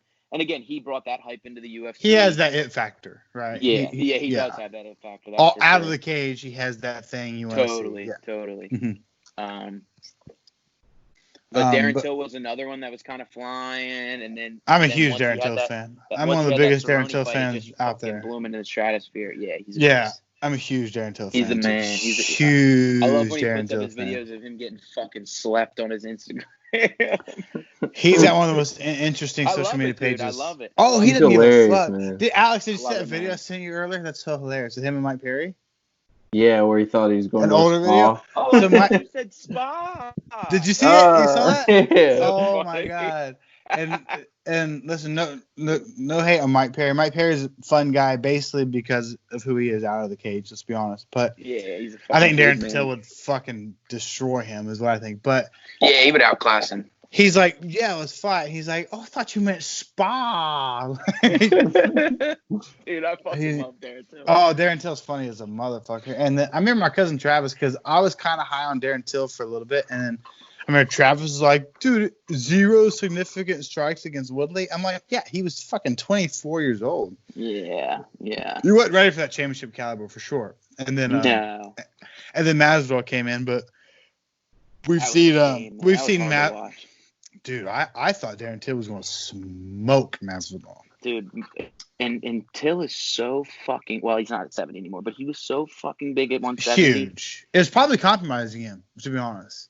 It's probably why Yeah, Masvidal knocked him yeah, out, yeah. right? Don't you think? I mean, he I said think he was Masvidal walking. definitely, yeah, because that's Well, like, Masvidal's a stud, right? Let's not. But Till was definitely the new, the new blood, the new dog. He was hot and fresh. Like, we all expect high things out of him. I know I certainly had Till win that fight, but Masvidal showed no dog can learn new tricks for sure. And that's for sure. and since then, I mean, Masvidal's been on fire. So we talked about it definitely. I mean, I think since episode 1 of the podcast, we talked about. To be honest, to me, the most impressive Masvidal fight was how bad he beat up Nate Diaz. Like, because he beat Till, right? I Yeah. mean, you could argue he lost that first round. He got knocked down right away, Mhm. and then he slept Darren Till with some sneaky shit, right? You're a striker, Scalio. Dude. Scalio. Jesus Christ. We're Dude, gonna keep that- it's like you're a keep it in fucking dog that I have to taser you. All right. Scalio. All right. So Scalio. Why do you want to say it so? Dude, you really fucking think I'm saying it wrong on purpose? Come on now. So what Masvidal was doing was, I believe he was throwing his right hand with his right foot and switching to southpaw is what I think he was doing. And then he was switching to southpaw with his power right, like his straight. I think he was bringing his foot with him. So now that right straight was essentially a jab, and now he's staying southpaw. And then he slept Till with a left straight, or maybe a left hook. But anyways, he did it Yeah, from I'm trying southpaw. to remember.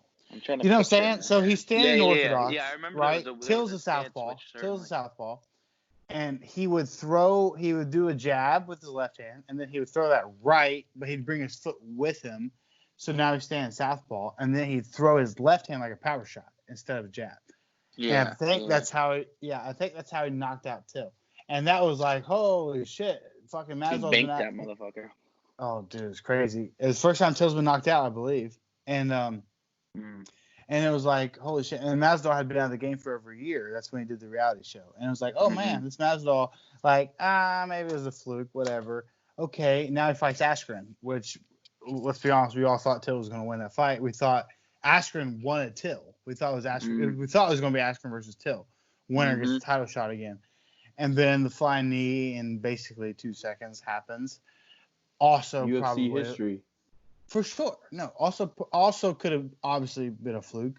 So it's like Masvidal's got a big name because of these 2 big knockouts, but we'll see what's next. But that fucking Nate Diaz fight was no fluke, dude. He beat the whole time, fuck out of Nate Diaz. Beat the brakes off of him. I thought the whole Dude. time though, man, he was gonna come back. I was like, here comes Nate, man. This is I Nate's didn't. game. He likes Dude. getting beat up. Here's what I'll say: no one's done it to Nate Diaz ever. That was an Fucking outclass. doctor, dude. Tell me you weren't pissed about the stoppage though. I was upset. I was, I but I didn't definitely see it. wasn't I didn't see it going any differently, to be honest. Dude, Nate Diaz won Masvidal won every second of that fight. What I guess what I'm trying I to know, say, but the whole time I was just trying like, Nate just has to land one fucking right hand, bro. Nate's not, And but Nate. Nah, he's not a power puncher. No, he's not a power puncher, and he's a southpaw. So fucking gnat. yeah, he's got super good cardio, super good jiu-jitsu, and a volume striker. So, no, I didn't see him doing anything different in rounds 4 or 5. What's he going to out volume strike a guy who's never been knocked out in his career? I mean, come on, you know what I mean? I don't Nate- think the Yeah. outcome would have changed. I think that Masvidal would have came out on top, but I think that anytime that fucking Nate Diaz is fighting, I want to see more rounds. Right, Nate Diaz has proven to be almost impossible to put away. I mean, we talked about it before. I'm not a Conor McGregor fanboy, but I mean, he's a fucking knockout. He's as much of a knockout artist as you get, and he's proven he can't put Nate Diaz away. Nate Diaz has been proven, but fucking Masvidal was close. Masvidal was close to putting Nate Diaz away in the first round. Yeah. Dude, He's putting it on him. He's sure. good. I'm saying, Yeah. like, he's turned a new leaf. Like, he's really good. Yeah, I I don't agree. remember where we're getting with that. I guess we're talking about Till. Other than that old dog bullshit with Till and Masvidal, I think Till is a fucking stud. And to move up a weight class, which is where it really belongs, Yeah, and, and he's young. and beat man. Gastelum is very impressive. And now we're supposed to get Till and Whitaker. That's a really good fight. Darren I like Till Till- is I like Till is like against 25 any years of the old. fighters. You know what I'm saying? Yeah, like so young. he's And fucking so is young. Gastelum. So is Gastelum's young He's for as really long young. as he's been in the game, right? Yeah. Yeah. Listen. Full disclosure. We don't like Kelvin Gastelum. He beat Michael Bisping in his last fight. We don't talk Who's about Kelvin we, Gastelum. bro? Just because Me. you're big. Yeah, dude. We have I, two uh, agreements that Kelvin our Gastelum- favorite Gastelum- male fighter is Arnold Allen, and our favorite female is You're right. Andrea Lee. Those are our two agreements. You're right. But listen, Kelvin Gastelum beat Michael Bisping. I can't like you if you beat Michael Bisping. It's a fact. Michael Bisping's your boy. All-time favorite fighter, not Yeah. favorite fighter 1, 2, 3, 4, 5, all through 10. Not even a second chance. Not even a second option. Is that right? Oh, dude, I'm the big. Listen, this motherfucker better respond to me on Instagram one day, because I swear there's no. I swear. Listen, this is One a of bold these statement. days. This is a bold statement. I swear there's no bigger fan. There can't be. There can't be. I am the biggest Michael Bisping fan on planet Earth. I guarantee. Besides maybe Rebecca Bisping, his wife. Fair I enough, probably fair I enough. probably like him more than she does. Speaking of him, he's on our MMA news. So, fact is, I guess to sum it up, we've been rambling. I've been drinking. We've been whatever. rambling a lot. Darren It's a Till's long really, one. really, really fucking good. So, and he's really young. So don't sleep on Darren Till. I don't remember how we came up with him, but don't sleep on Darren Till.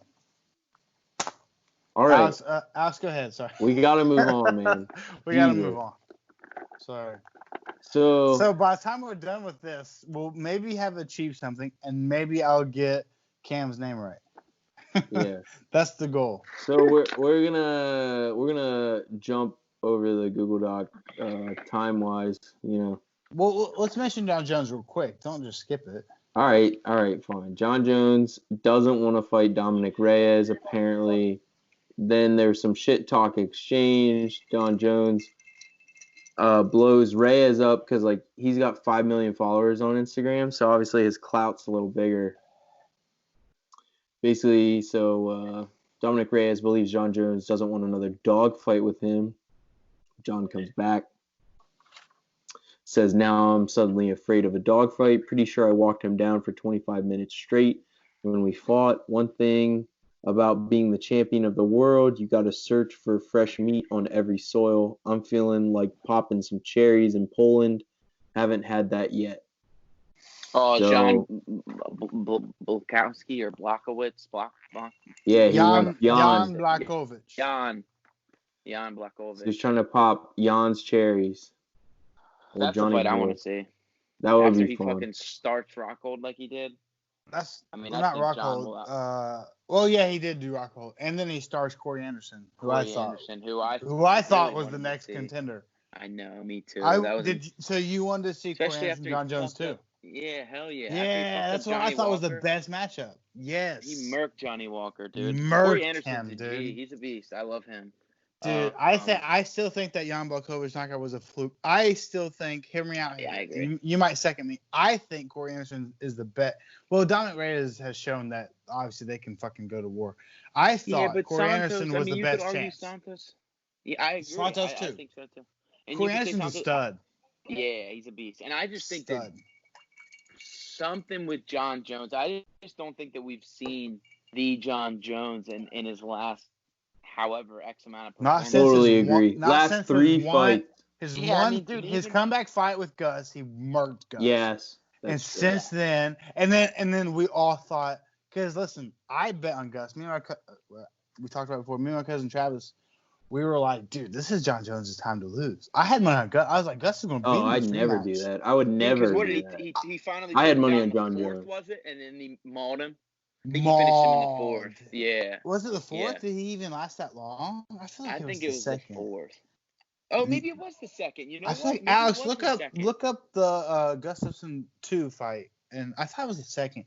John some Jones reason, I think that he mauled him. Maybe he did. Yeah. I don't Yeah. remember it. But I remember it was like, okay, The third okay, round in between. okay. So I was 202 like, and the third. okay, John Jones is back, and then that war with Santos, that war with Reyes. I was like, but before that, I thought Corey Anderson was going to get the shot, but until he I lost, did, yeah, me as obviously well. Blachowicz. But Yeah. Dude, I'm just not chomping at the bit to see Reyes or Santos again, just because ultimately I think it's completely dependent upon what John Jones shows up. Is well, it I the think John that's Jones coming out to is look the for a rematch finish? master. Dude, I think John I Jones was is the just about to rematch say that. master. He is the I rematch don't master. think. Yeah. Yeah, I don't think you're beating him in a rematch. Sorry to Reyes, but at the same time, like we just preached Corey Anderson. I went on I don't know if you listened to that episode of the show. I think it was like episode 2. I went on a huge rant. Listen, I feel sorry for all the Blachowicz fans out there. I feel like Jan Blachowicz versus John Jones is a walk in the park for John Jones. That's all I feel. I don't think that's a hard fight for John. I think it's an easy fight for John. He's a power puncher who that's kind of his whole game. And John Jones will outstrike you technically, right? I don't think Jan's going to – I think he's going to outpoint him very easily with no threat of anything else. I don't know. Mm-hmm. Like, I could be totally wrong. That could be a dogfight. I've mentioned – when he beat Corey Anderson, I was so mad because I was like, Corey Anderson has I know, me too. solid chance against John Jones. Yeah. And it's a bummer. Blachowicz just fucked it up. That's what I thought. Yeah. I don't think I think, and we talked about it before in the show, I think John Jones versus Blachowicz is the best chance for John Jones to look really sharp again. That's what I think. No offense. Again, I think that I just don't really, I'll be honest, I really don't get that excited for John Jones fights anymore because you just never fucking know what John Jones you're going to get. I think that Corey Anderson, I agree, presents Jones with the most number of challenges He's relative good, man. to those other guys that we mentioned, Santos, Reyes, Bakovic, or whatever. Yeah. I think a lot of those guys are pretty one-dimensional, whereas I think Anderson's got pretty He decent can do it all. striking. Yeah. He's a great grappler, and I think that he could push the pace too, which is something that I don't really see any of those other guys being able to do. Well, we saw Reyes get really tired in those later rounds. Yeah, Yeah, he was. dude. I mean, he looked Yeah. good early, but again, I really just don't think that we've seen the John Jones his last couple outings. I think that he looks bored out there. Yeah. And you see it in I'll use wrestling because that's what I'm most familiar with. But like you'll hear of guys that kind of wrestle down to the competition or rise to the occasion and wrestle up to the competition, and that's what it kind of seems like with John Jones to me. Because I think Gustafsson is leaps and bounds better than all of those. Oh, guys we just yeah. mentioned. If John And he Jones did not exist, Gustafsson would be the greatest light heavyweight of all time, I think. Well, outside Daniel Cormier, but Okay. Outside the But scene. yeah. You're right. yeah, you're right, but you're yeah, right. I agree. Yeah, and Gustafsson's that's why I a was stud. shocked to see Gustafsson Yeah. retire. Yeah, right, absolutely. Yeah, I was taken back when he decided to retire. Although I would not be surprised to see him make a comeback. I think that shows something big for Anthony Smith, though, because I was really impressed with Anthony Smith to be able to submit Gustafsson, because I had money on Smith, though, but both guys came off a loss to John Jones, and Yeah. Anthony Smith really got it was a snooze fest, but he kind of got wore out for 5 rounds. Yeah. I'm a big fan of Anthony Smith. I mean, he couldn't beat up a fucking 170-pound home intruder, but other than that, he's a tough guy. No, I think he beat I think he beat the living dog shit out of that fucking guy, but the guy just wouldn't go out. We should talk about that, Alex, if you want to, but just saying. Anthony Smith got his home broken into by a 170-pound tweaker, and he was like, that was the hardest fight I've ever been in. That's fucking crazy. Yeah, Was the guy on drugs? Oh, for sure. Yeah, dude. If he was on meth, though, like that's what happens. Yeah, and Joe Rogan and Brendan Schaub made the best point of all time. I put it on my Instagram. So like, okay, Anthony Smith's a humble guy. He made it out. He was like, that guy took everything I had. That was a hard fight. Listen, Anthony Smith beat the fuck out of that guy. That guy just wouldn't go out. Probably, yeah, dude. That guy didn't hurt Anthony Smith. But Joe Rogan and Brendan That Schaub guy didn't feel podcast pain. reading His it. pain receptors were off. He was like, that guy took all my knees, all my elbows. It was a hard fight. But, like, really, Anthony Smith just beat the shit out of that guy, and that guy just wouldn't stop. He was just wore out from But Joe Rogan, of course, I mean, being a jiu-jitsu guy myself, Joe Rogan made a comment. He was like, and Brendan Schaub, he goes, why didn't they just choke him unconscious? That's a good point. Why wouldn't he just choke the guy out? He just wanted to beat the brakes off this. I guess. Yeah. I like the guy on Twitter with like one of the top replies. Or no, it was YouTube on the ESPN that was like, Tony Ferguson would have made that guy's pet for like a year. Yeah. Well, John Jones made a snarky remark like, I'm glad Anthony's okay. That guy wouldn't have walked out in my house. You Dude, because John Jones is a fucking gun nut, bro. John Jones. I guess. Yeah. But listen. Okay. Listen. Let's now he's into archery too. Let's take all things aside. We talked about before, like, okay, do you really know how to fight type deal? Listen, those guys can beat the shit out of this guy. Like, you don't need to shoot. You don't need to murder a guy. Yeah, but he has that mean ass fucking dog he has now. John Jones has like, if I look at all the things John Jones do, it's like, dude is like a decent shot. Okay. Archery, So listen, has like an attack dog, and he's the baddest man on the planet. He truly is the baddest man on the planet. I think he'd be the champion of heavyweight. I'll go ahead and give you that. Oh yeah, I think. How about you, John Cameron? Jones fan? What do you think? If John Jones went to heavyweight, you think he'd win? I would think he'd do better at heavyweight because they're slower. Yeah. But okay. I'm surprised he hasn't made the jump yet. He will eventually. Yeah. But okay, so all right. All I'm trying to say is, like, look at this. Man breaks into John Jones's house unarmed. John Jones shoots him to death. How ridiculous does that sound? That's true. You know what I'm saying? That is true. Yeah, that does sound ridiculous. You know what I'm saying? So, okay, so all I'm trying to say is, Jiu-jitsu versus everybody. Choke that fucking guy out, dude. Listen, I am by no means a jiu-jitsu expert, but I'm saying, like, I could choke out 90% of the people in the world. You know what I'm saying? That's just the no way doubt. it is. Right. It's just the way it is. So Anthony Smith is a high-level grappler. He did very well in Quintet Ultra, which I think he did. He's a really good grappler. I think he's a brown belt.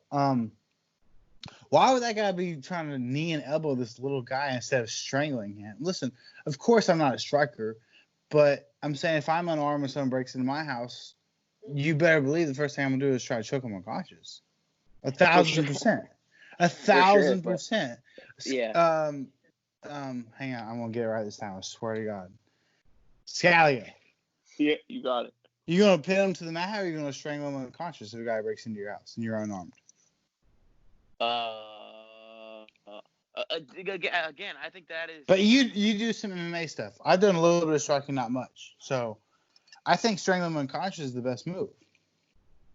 And the safest move for all parties, right? Totally the best move and the safest move, absolutely. Right. But I think if you're a big guy like Anthony Smith, maybe you want to put a hurting on this. I guess, breaking right? into your house. And then Right. build it up bigger than it is. Like, man, he took everything I had. Like, dude, Yeah, you could have choked that guy out easily. Yeah, right. I think that's the more practical thing to do, is just to choke him unconscious, Right. leave him there, or whatever. Right. But yeah. How many 170-pound nobody guys do you know that know choke defense? Zero. None. Yeah. None of them, right? No, people Yeah. are clueless when you get there. Anthony Smith, I mean, he's probably working on adrenaline, right? He's probably like, I'm trying to hurt this guy, right? That's what I mean. I think that yeah. And he's a fighter, right? You know, but fuck, dude, listen. I can tell you that would be my number one objective. If I was unarmed, I'd be like, I'm gonna strangle this guy to death and call the cops. That's what I would think. As a guy who trains in strangling people. You on the 911? Yeah, I got him. He's out right now, but he's coming. Yeah, Choke him out. yeah. Slap that boy. I got his back. Both hooks in. It's fucking sick, dude. Got him. Excuse me, sir. Both hooks. Excuse me, sir. What does both hooks mean? Listen, Yeah. dude. Excuse me, Dude, what? I got him. Just get over here. Listen, I got him. If he wakes up, I'll strangle him again. He's cool. Put him back out for a couple 30 seconds. It's fine. Yeah. All right. So Go ahead.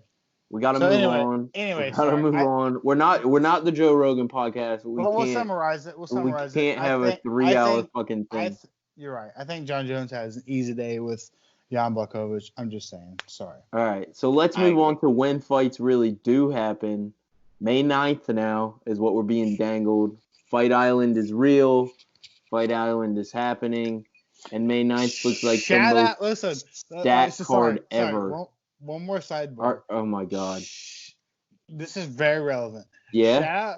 Shout out to the Instagram page MMA Island, because that was a page way before all this started, and since there was a Fight Island, it blew up. Yeah, dude, I saw that. Yeah, and they were like, good time to have stock in MMA Island. Damn, I didn't know that. That's hysterical. Yeah. Oh, dude, they had like 20,000 followers, and I was like, when the fuck did this come out? And I was like, dude, they've been doing this. There's been an Instagram page called MMA Island forever, and since Dana and I's Fight Island, they've gotten like thousands of followers. It's hilarious. I didn't know that. Oh yeah, they're huge now. I mean, I follow them now. I didn't follow them before. They're huge all of a sudden. And I remember they posted something like, good time to buy stock in MMA Island. That's fucking funny. Go ahead, Alex, with the all card. Right, so I'll read off the card, and you guys tell me what fight of this card maybe the best card of all time. You're most excited about. So this is supposed to be the fucking card May 9th. Ferguson Gaethje, Cejudo Cruz, Nunez Spencer, Ngannou Rosenstrike, Cerrone Pettis, Stephen Cater, Hardy DeCastro, Olenek Verdum, Sosa Hall, Esparza Watterson, Dude. Luque Price and Rosa Mitchell. That's gotta be that might be the Dude, best card of all the time. half the first card, I'm like, fuck, The dude. whole card could be main 1, events on most 2, cards. 3, 4, 5, 6. Dude, the 6th fight, Stevens Cater, could be a co-main event. Dude, Stevens Yeah, Cater is a main it's event on a Calvin fight Cater. night. It's Yes. Cater and Stevens, right? Yeah, Yes. Jeremy Stevens, Calvin Cater. I would say that's probably the. That's a the main fight event I'm- on a fight night. Right? But yeah, totally. Between them, because I really wanted to see Cater and. Wait a minute, didn't they fight? Who was Cater's last fight? I feel like he. fought Cater's Calvin. last fight was Zabit. He lost the decision. Yeah. Yeah, that's right. Yeah. Yeah, so that fight, obviously Gaethje in first, and that's the one I'm most looking for. That's Number just straight one. fucking violence. But For that's Stevens, first team that's all Stevens. violence. Yeah. That Cater Stevens fight, the Esparza Watterson fight's interesting. I love Michelle Watterson. Yeah, The karate hottie. She's a savage. yeah, no doubt. Esparza's a beast too. Esparza's a fucking beast. Obviously, Rosenstruik and Ngannou. Somebody's getting knocked the fuck That's out. what I'm Oh, excited about, man. yeah. That's the one that Rosenstruik's the fight of the year. I that want guy- heavyweights to like become like. I wish the heavyweight division in the UFC was as competitive as lightweight, or like. I wish Yeah. heavyweight just had a stack of dudes. Well, okay, so sidebar. I'm the king of the sidebars here, just so you know. I know we've been Yeah, going for a long clearly. time. I think everyone knows. I'm the king of the sidebars, especially when we have a guest on. So, I think the reason the lighter weight fellers are such a good card is because they haven't necessarily had the opportunity in other sports as the heavy guys. Like the heavy guys have the potential to be NFL stars, NCAA D1 athletes. That's fair. You're fucking, Yeah. you know what I'm Most saying? heavyweights were like You're D1 football you're players. 100, Yeah. you're 165 pounds. Like fighting is a really good opportunity for you. You know what I mean? Mm-hmm. That's exactly why. 5'8", 168 pounds. Like what are you gonna do as a professional athlete at 5 foot in America at least? So maybe you can play soccer, but let's say you're 5'8", 170 pounds. Conor McGregor is probably 5'9", 172 pounds. I mean, what's that guy going to do besides fight professionally as an athlete? Those lighter weight guys, that's kind of all they got. Go ahead, buddy. I think it's the same as like soccer, and it's kind of the same comparison could be made with. Sorry, I'm losing my train of thought. Soccer in the U.S., right? It's like relative to soccer in European countries, much smaller countries, but they dominate us in soccer because the bulk of our superstar athletes aren't playing soccer. They're not drawn towards soccer. They're playing basketball and football. And so, to your and point, if you're 5'9", 160 pounds, you're probably not playing basketball professionally. Exactly. So I think to your point, I think that you are. That is the reason you're seeing better athletes and better matchups. Yeah. And just overall better competition at the lighter weights. I agree 100%. I think once you get past 185, like you're getting guys who want to fight. Below 185, you're getting guys like this is their best opportunity. I think. And it's the same thing with wrestling and jiu-jitsu too. Is like you're going to see the highest level of skill at the lower weights. Exactly. They're so just what do you able to weigh move right better. now? What do you weigh right now, buddy? I'm probably about 180 right now. Okay. And how many times did you get choked out by 150-pound guys? Less now, but But often, like in general, right? I mean, I guess it depends on the. I mean, I wouldn't say often, but it's gonna be dependent upon. Sorry, my AirPods just died on me. No, you're fine. You're fine. It's gonna obviously be dependent upon how high level the guy is. Of course. But I'm saying smaller guys can excel in something like jiu-jitsu, right? For sure. I don't. Okay, now we're good. I'm speaker. You're fine. You're fine. We hear you. Yeah, I think once you get above, and you mentioned 185, I think once you get above those weight classes, it's If you're a good athlete, you're going to be doing something else, right? Typically. Yeah. And I think at those higher weight classes as well, is like they rely more on athleticism than they do technique. Correct. I just think you're seeing higher level technique at lower weight classes, and that's across the board: wrestling, jiu-jitsu, MMA, and it makes sense, right? I mean, it's Of course. these bigger guys. It's a lot of weight to move around. You're not going to be doing Sure. so many kind of flashy. Oh, you're 1,000% right. Listen, I don't want to see a good technical bat. Listen, I love watching Israel Adesanya be the technical counter striker he is and putting people away with that. I love seeing that. Mm-hmm. But I don't want to see that in heavyweight. I want to see guys knock each other out. You know what I mean? Oh, right. Yeah, Right. fuck your technique at heavyweight. I Totally. couldn't care less. Yeah. But I mean, that's why Deontay Wilder's the draw he is. He fucking knocks people's head off. exactly. Unless he fights fucking Tyson Fury, and then he kind of sucks. Let's be honest. Let's be honest. The first fight, he had that one lucky knockdown, and then the second fight, he looked ridiculous. Oh, in terms of boxing, he got outclassed. I don't even want to see the trilogy. I'm so out. I'm so done with that, to be honest with you. I agree. I'm so done with it. I'm done with it. He got outboxed. The first fight, he got outboxed the whole time until he landed that crazy, basically knockout, right?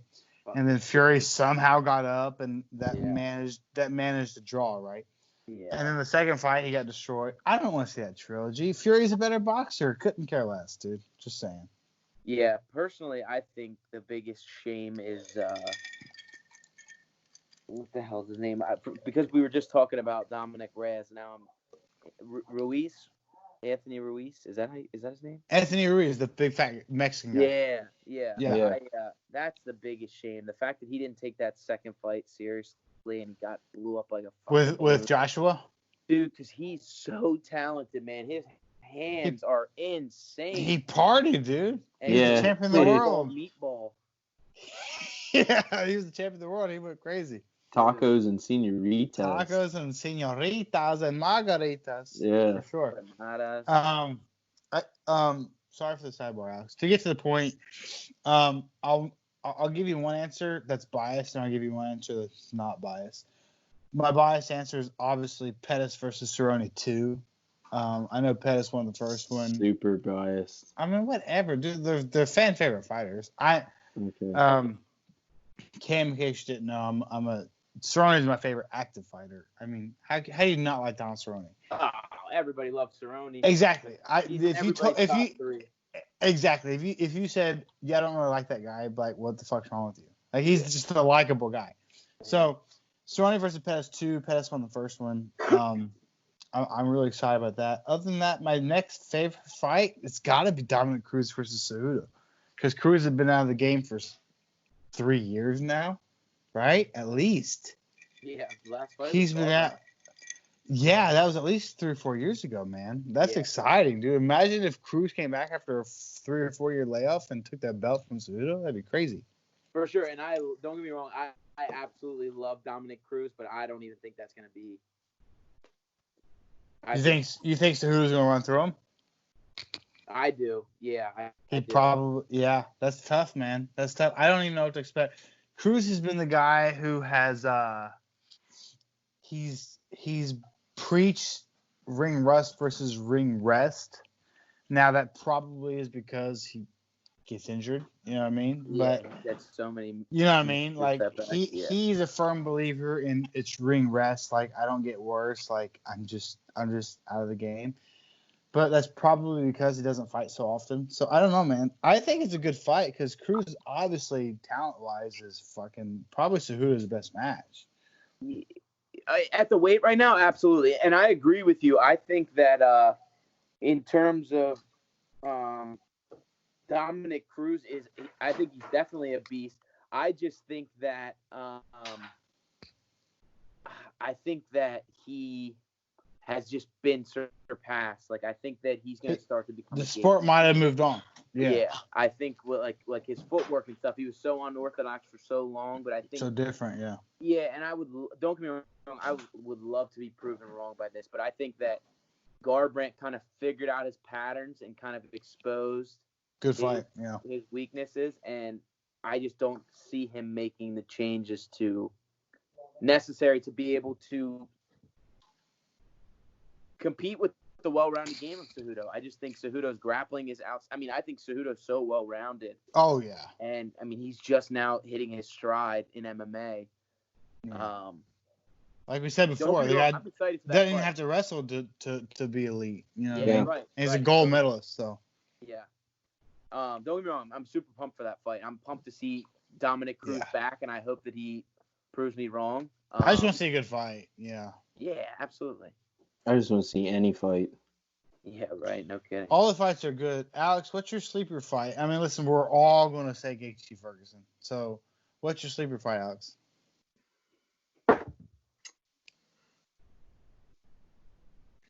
I don't know. It's not a sleeper, but like, dude, it's 6th on the card is Cater Jeremy Stevens. Like, that's fucking crazy. That's the 6th ranked fight. Like, that's the same one Cam did. How dare you? Would that even no? fight. But I'm saying, like, is that even like if they do this card? Is that the prelim? Yeah. That's that what even- it, so listen. Okay, so it's like when Cowboy fought Alexander Hernandez. It's like they want, or when, like what we talked about earlier, like when Johnny Walker fought Corey Anderson. They want the last fight of the prelims to be a big fight. It's kind of like sort of a main event for the people that are watching free. For free. They're like, oh shit. Okay. Well, that's a hell of a How free much fight. is this pay-per-view? Like, Yeah. I'll tune in. You know what I mean? Yeah. So that's a solid fucking last fight for sure. But Cater's gotten more credit than I shouldn't say he deserves. But we've talked about this with Arnold Allen. Listen, I want to see Calvin Kattar versus Arnold Allen. So. I'd love to see that. Sorry. We haven't talked to Kattar. Arnold gave Kattar fucking hella props for his boxing. Arnold Allen came from boxing. It's a good matchup, man. Kattar, it's because Kattar fought Zabit. That's what it is. And that now Kattar's kind of taken the sport by storm. But I would love to. I want to see Arnold Allen versus Kattar. I like we talked about with Arnold Allen actually. That's kind of like the clash of the dark horses, man. These guys came out kind of sort of out of nowhere. They're super talented. I don't think Kattar might have 2 UFC losses. I don't know. Arnold Allen hasn't had any. That's the fight I want to see, but whatever. I'd love to see that fight. Like I said, I'd love to see Arnold Allen and Sharapov. Yeah. Zabit, yeah. Did Arnold? No, he didn't fight him. That dude from Boston, he's a crazy fucker. Not the most technical, but he's a badass. From Boston? Well, Kattar's from Boston. Yeah, it's not him. It's Bochniak. Okay. The name sounds familiar for sure. Arnold Allen. Well, Arnold Allen's last fight, he fought 2 really good guys, obviously, Gilbert Melendez and Nick Lentz. Yeah. So I think he'll get a good fight. Yeah. Probably top 10, hopefully, right? I would think so. I mean, he's never lost in the UFC, dude. Listen, I bet. Yeah, that's crazy. I bet no one in the UFC has gone 7-0 and not been ranked top 10. I bet Arnold Allen is literally the first. You know, it'd be a good one to look see what Usman was, because I think Usman was like 9-0 or so before he got. Has he fought that many times in the UFC? Really? Unless it was fights in general, I'm pretty sure. I mean, maybe he did, because his record is he's like 16-1. So maybe he fought 9 times in the UFC. That's a lot. But he was still fighting big name guys like Damian Maia. You know what I mean? He was still fighting named guys. Arnold Allen, besides Gilbert Melendez is old, hasn't really fought named guys. It's a bummer. 7-0 UFC. This guy just got ranked. That's crazy. Yeah. Crazy.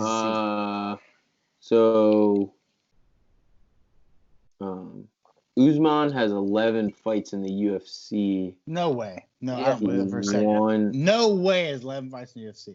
He does, dude. In the UFC? Right when he got his title 5, shot. 6, 7, Fuck. 8, No 9, way. 10. Dude, he has 11.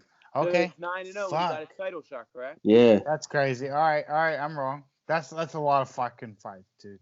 Conor McGregor got his title shot for like 6. About just getting ranked. What was he ranked at 7 fights? Ooh, that's gonna be hard to look up. Oh man, I'm not gonna be able to. No, I'm not that's gonna that be hard- good, that's gonna be dude. hard to That's find. gonna be so hard to find. Yeah, that's gonna be hard to find. Well, no, if You pull have up to his find bar- his seventh fight and then look at that date and what he was ranked. That's gonna be. Let me see. It was Nah, his I title guarantee fight, if you right? pulled it up, you could No, find the. he was definitely ranked before his title fight. Obviously, That's what I mean. he's I want to see when he probably was in the ranked top. at 7. Listen, I think he beat Maya and got top 5. Right. He beat Maya and got top 5. I think And that would have been. that would have been his next title shot. That would have been his under- first title shot. That. To leading up to it, so that would have been like his 8th fight in UFC. When did he beat Maya, Alex? I think his 8th fight, Damn, that's high, man. That's high. which means what the hell would he have been ranked at 7?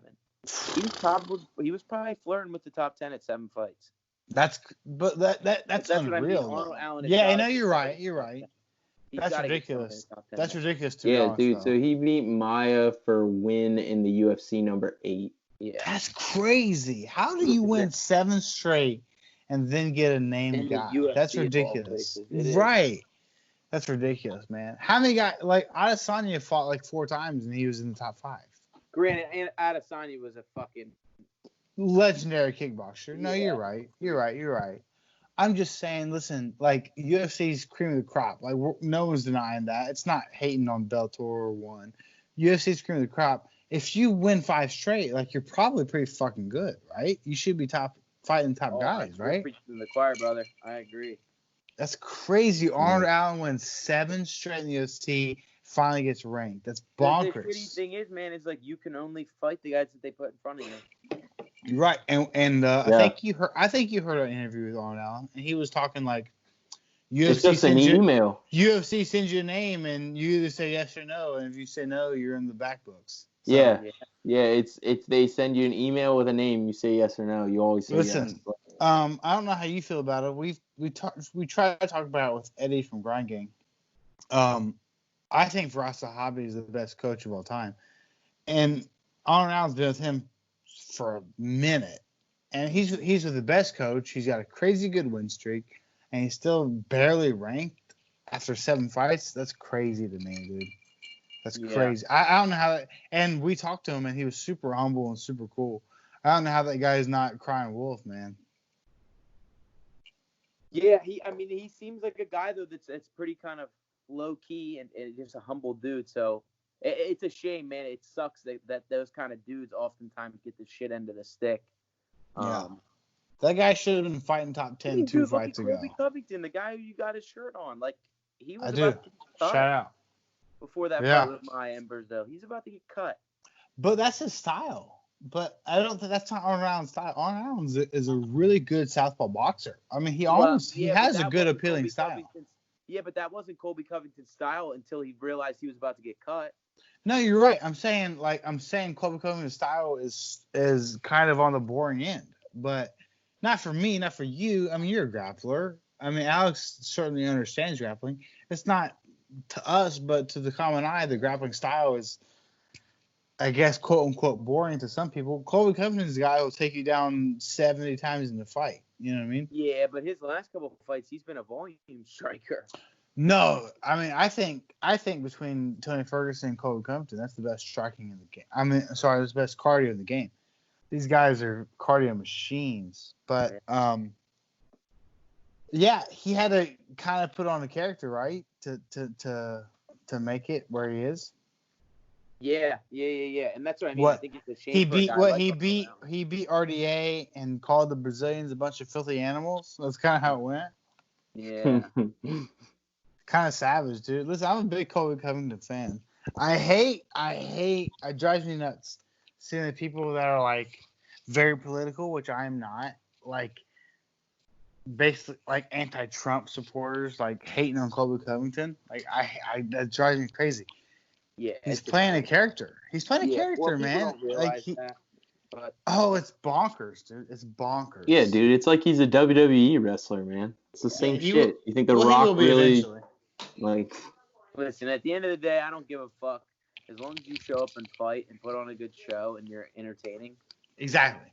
I don't really give a damn. Now, I'm not going to watch, if you're not exciting, I'm not going to watch your interviews and stuff, but I don't care if you're talking, you know what I mean? Like, I don't. That's take what I said. Colby Covington says personally. I don't give a No. shit. I said on this podcast before. I said, listen, like it's almost like regrettable to say you're a Colby Covington fan because he supports Donald Trump. I don't give a fuck if he supports Joe Biden or whatever. Like the game he's playing is fun. It's funny. And like, it's funny. It's funny. Like I don't give He's a fuck. troll. He's Yeah. a big old troll. He is the biggest troll of all time. Listen, I couldn't give a fuck who he supports politically. I don't even know how to spell politically. I don't know anything about politics. The fact that he's playing this game is funny. Like he's playing this Donald Trump game, and people hate him for it. And they're like, "God damn it, Robbie Lawler's gonna beat the shit out of you." Turns out, no, he fucking outclassed Robbie Lawler for 25 minutes and made him look like he didn't belong in the sport. Yeah. He's good. The kid's good. And that's fine. oh my God, I talked about it with Alex last episode, dude. That Colby Covington versus Robbie Lawler fight is one of the best fights of all time. Like It's a bang. to imagine that guy was the champion of the world at one point in time, and Colby Covington's like, okay, hold my beer. Yeah. Like this guy, I'm gonna make him look like he doesn't belong in the sport. I remember my cousin Travis was like convinced the fight was thrown. I'm like, dude, Colby Covington makes everyone look like that. Yeah. Colby Covington makes everyone look bad because he's in your face. He's got the best cardio in the sport. He wears you down, and then he doesn't leave you any room to throw shots, and he takes you down over and over and over. He'll let you up. That's fine. He'll let you up, and then we'll repeat the process for 25 minutes. We'll have 78 takedowns and 900 strikes, and it's an easy fucking decision. And it's like, man, that guy threw the fight? No, that guy's just that much better than everybody.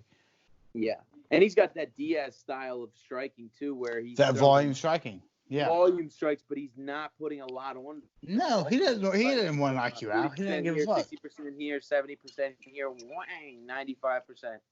Yeah, I think Joe Rogan talked about it before. He talked about either he or someone else talked to Colby about it. He's like, how much power you throwing his punches? He's like 60%, 70%. Yeah. I'm trying to overwhelm you. He's trying to overwhelm you. He didn't give Robbie Lawler is a knockout artist. He didn't give Robbie Lawler a chance to throw a punch. Yeah. I'm gonna flurry you with strikes. I'm gonna take you down. You can get back up. That's cool. Cool story. I'm gonna throw another 70 punches at you. You're not gonna be able to breathe. I'm gonna take you down again. It's impressive. We've talked about it before. I think. Correct me if I'm wrong. I'd truly love to hear different opposition, but Colby Covington and Kamaru Usman, I think, are light years above everyone else in the welterweight division. Those are the two best in the world. I think Masvidal's tough. Years above, I don't know about light years above. That's I fine. think Masvidal's a beast. Masvidal's the beast for sure. Go ahead. Who else do we got? Let me pull up a top 10. Let me just Go ahead. You got Leon Edwards, Tyron Woodley, Masvidal. That's kind of it worth mentioning. I got to be it. honest with I you. got it. Michael Chiesa, Gilbert Burns. Oh, you. Do you see Gilbert Burns sub? No. It's Out? Usman, Covington, Masvidal, Woodley, McGregor, technically, Edwards, Diaz, Chiesa, and then Rafael Dos Anjos, and then Lawler, and then Thompson, Burns, Maia. Listen, I don't see any of those guys beating fucking Covington or Usman. That's just what I feel like. I think Gamebred could beat both of them. Although I would probably pick I would pick Usman and Covington over him probably. Well, they got really good striking for sure. So I think that those are clearly the top two dogs. I think that you're right about that. I don't think that they're light years apart because I think Leon Edwards. I was looking forward to. He's seeing good. Him No, he's very good. I was looking forward to seeing him and Woodley fight. But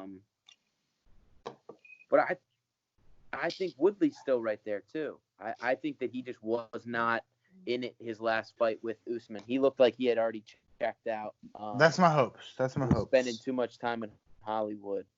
That's my hopes. TMZ. But so I'd like to see Woodley bounce back. I think he's still there. Do you think? All right. Do you think he beats Covington? Let's say they fight. Because I don't. I think Covington wears him out the same way he did Robbie Lawler. But Yeah, I think you're probably right about that. I think you're. I just think Covington's good. I mean, I'm wearing a shirt kind of halfway for fun, but Yeah. I just think he's good. I just think that he's got it figured out. Like, if Usman can take him down over and over and over and over and over for 25 minutes, I don't see how Covington couldn't. And if Covington can take Robbie Lawler, who's a very decorated wrestler, I don't see how he couldn't do the same thing. And I do agree that Woodley wasn't there that night. I do agree with that. But I think Covington is there. You know what I mean? I think Covington is 100% committed to the sport. And like I said before on the show, Usman wears out everybody he fights, makes them look like they don't belong in there. And so does Colby Covington. I think those two are destined to give each other wars. And I think they both make everyone else in the welterweight division look pretty bad. And that's just obviously an opinion, but that's just what I feel like. Well, I'll tell you this. I'll say this much. 100% that's the fight that I want to see more than any other fight is that rematch. 100%. It's such a good fight. No one has put up that good of a fight against Usman or against Covington than they did against each other, right? That And was they a hell beat of a the fight. fuck out of each other. That was Yeah. incredible. Yeah. I would like to see Usman and Masvidal or Covington and Masvidal, but I just want to say- want to see that rematch as soon as possible because I think it plays out the exact same way. I think that they're going to throw hands the entire time. Yeah, they don't want to wrestle each other. Yeah, I I think love they're the two best wrestlers, and I'm talking. You're a wrestler. I think they're the two best wrestlers in the division. I think they take everyone down besides each other. They didn't even fight wrestle each other. They didn't give a fuck. No, I love it. I love it. You know what I mean? But I agree. Like, I think they're the two best wrestlers right now, for sure. I think Usman was like, okay, taking Covington down is going to be a fucking hard task, and I think. Yeah. And they both Covington, each other. I They think want to Covington fight was like today. taking Usman down is going to be a hard fucking task. Let's throw hands. But I think Usman can take everyone else down in the division. He showed against Woodley. I think Covington, like apparently clearly he showed against Lawler. I think he can take everyone else down in the division. I think they've accepted the fact that they're the two best wrestlers, and they're just going to throw hands against each other. And everyone else they fight, they're going to take each other. They're going to take everyone else down and maul them. Yeah. I mean, I think that's pretty much it. Okay, so Michael Bisping, if you guys don't follow him like Gage does, Yeah, what's if you guys wrong don't with you? follow his every move, he tweeted about a DM. He said, "How's your day, everyone? I woke up to this lovely message. My address is what's scrubbed out." So some dude fucking DM'd him. Hey cunt, I'm on my way to your house to rape and cut you and your missus while you watch. Then cut your head off. See you soon. And then the dude tweeted his motherfucking address at him. So What a fucking that's fucking piece of crazy, shit. dude. What Did a Bisping post this? Yeah. Yeah, Fuck. several times. This is the best post I found to put on the Google Doc, but he posted about it several times. This Yeah, fucking so- asshole posted DM to Bisping. Hey cunt, I'm on my way to your home to rape you and cut up your missus while you watch, and then cut your head off last. See you soon. And then posted his address, his physical address that Bisping obviously retweeted or whatever and blocked it out. But what in the fuck is wrong with people? Dude, I know, man. Like that's probably why he doesn't reply to our DMs. I want to see Michael Bisping and this fucking asshole in the cage. That's what I want to see. Oh yeah. We're just in the street. Or in the street. Jeez. In the Dude, 'cause street. he's a bad man. He Dude, still Michael got it. Bisping, we've talked about it before. Sorry, we got to do it How you again. love him? Sorry. Yeah. We had to bring it Yeah. into every. You literally insisted it was in this Every episode. podcast, he's in the show. You literally insisted we brought that. We bring The this up. count. Scalio, have you purchased Michael Bisping's book, Quitters Never Win? No. Highly encourage it. Highly encourage it. Alex, have you read any of it? You can be honest. Dude, I don't read, bro. It's there, bro. It's staring at me saying to pick it up. You a book and you didn't read it. Not yet. I read your little notes. Anyways, all right. So I got Michael tests to study for. So Michael Bisping grew up. Slight backstory. I'm going to butcher it. The people heard this. I'm the biggest. Listen, I tell you, I am very confident. I'm the biggest Michael Bisping fan on the planet Earth. Very confident in this. He's a street fighter, man. He grew up fucking fighting. That's all he did. That's all he did. He grew up. He hung out with his buddies in bars, and He's a DJ too, wasn't he? and he was a DJ. Yes, but he basically someone said something sideways to one of his buddies. He kind of beat the shit out of him. That's kind of how it worked. He ended up going to prison for street fighting because someone beat his buddy up in a bathroom. Now, not only was he street fighting, he started training Japanese jiu-jitsu when he was like 6 or 7 years old. So he was a martial artist from very early on. But anyways, so yeah, he's basically a fighter who had dead-end jobs, and then basically the UFC came around while he was fucking being arrested for fighting, and he was like, I'm pretty good at this fighting thing. Like, let me try this out. But anyways, so He's a bad motherfucker. he's definitely a bad Probably shouldn't be motherfucker. tweeting him his address. Listen, this guy, if you heard, so I highly encourage, Alex, I sent to you. I'm sure you didn't listen because you're an asshole. I'm sure I highly encourage listening to Michael Bisping's Hall of Fame speech. It's on YouTube.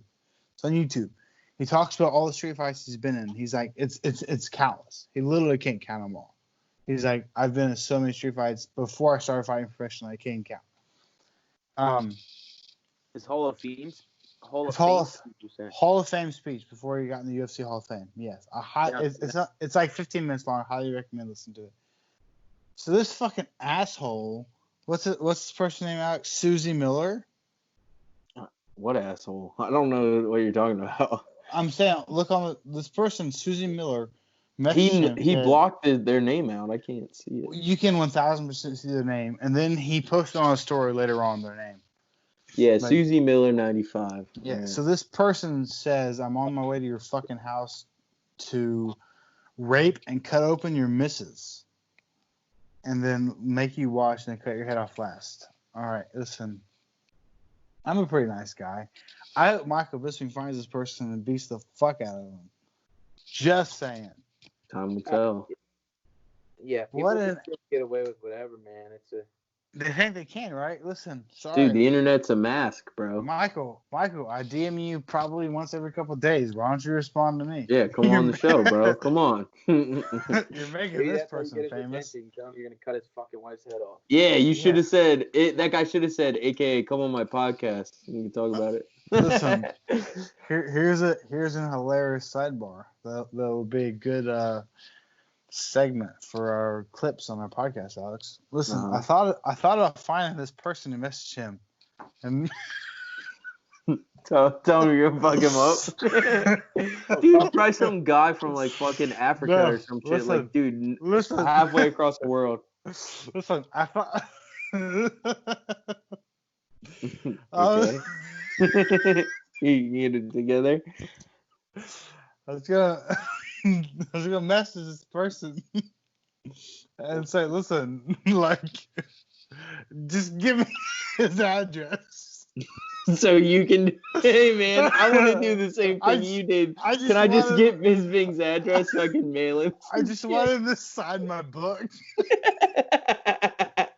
Hey dude, I know you said you were gonna get kill his wife, rape his wife, and kill him, but yo, can I get that address? You're trying to swing that address. Exactly. Listen, I don't approve of you threatening to kill the count, but can I get can I get that address? It's obviously real, or you wouldn't block it out. I'm just trying to get my book signed. I did not think that was the turn it was gonna take. I thought you're gonna defend your boy there and not be like, hey man, Can I have his address? Listen, I'd be like, listen, I know you're probably not really going to try to kill him because he'd probably kill you first, but I just want that address, man. I got some mail I'm going to send to him. I got some posters I'm trying to get an autograph on. Yeah. All right. I think that's a Jesus good Christ. point. Good point to end. We're going long as fuck, bro. I'm sorry. I haven't really been going that long. Oh, my Yeah, God. dude. So late. Good episode. Great episode. Thanks for coming on, Cameron. Yeah, thank you. Scalio, I know we haven't physically met, but a friend of Alex's is a friend of mine, dude. I had a lot of likewise, fun brother. with you. I appreciate that. For Do you sure. want us to blast your social media or no? You want to let the people know where they can follow you? Yeah, I mean, you can put it up there. Yeah, that's cool. Fuck yeah. All right. I'll put it on it'll be on the YouTube link if you want to follow Scalia. Word, right on. A lot of fun, man. Like I Yeah, said, a heck friend of yeah, man. Alex's is Yeah, a you friend of guys mine, man. dude. I've known Alex for a fucking long time, dude. That's my best friend in the world. Yeah, man. Like I said, over the years, I've heard you come up quite a few times, man. It's nice to put a name to or a face to the name. I hope it's good things, buddy. Hope it's good things. Only the best, dude. Listen, if there's anyone on this whole planet Earth who has dirt on me, it's this fucking guy right here. I'll tell you that. Yeah. All right, man. Well, it's been fun, boys. But Yeah, thank you guys I'm for in having trouble. me on. So we Appreciate gotta- it. Yeah, this'll be up. It'll be up tomorrow at some Yeah. point. Whenever, man. No big deal. Yeah. For sure. Alrighty. Thanks again, buddy. And you can follow me on Instagram at DriverMMA. Soft A's, Scalio.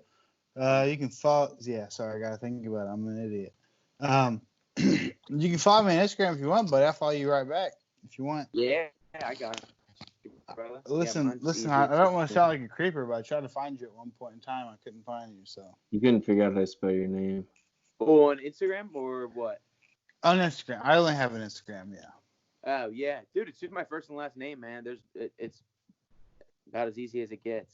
Well, I'm an idiot, so there you go. So nothing's easy for me. I got a pretty good triangle choke, but nothing else is pretty my easy. man. Nothing else is easy for me. All right, boys. Have a good night. See you guys. Fellas, I'll Thanks, talk to you buddy. soon. Thanks for Take coming care. on, man. Yeah, you, I'll guys. see you later. Peace out. Later, Yeah. fellas.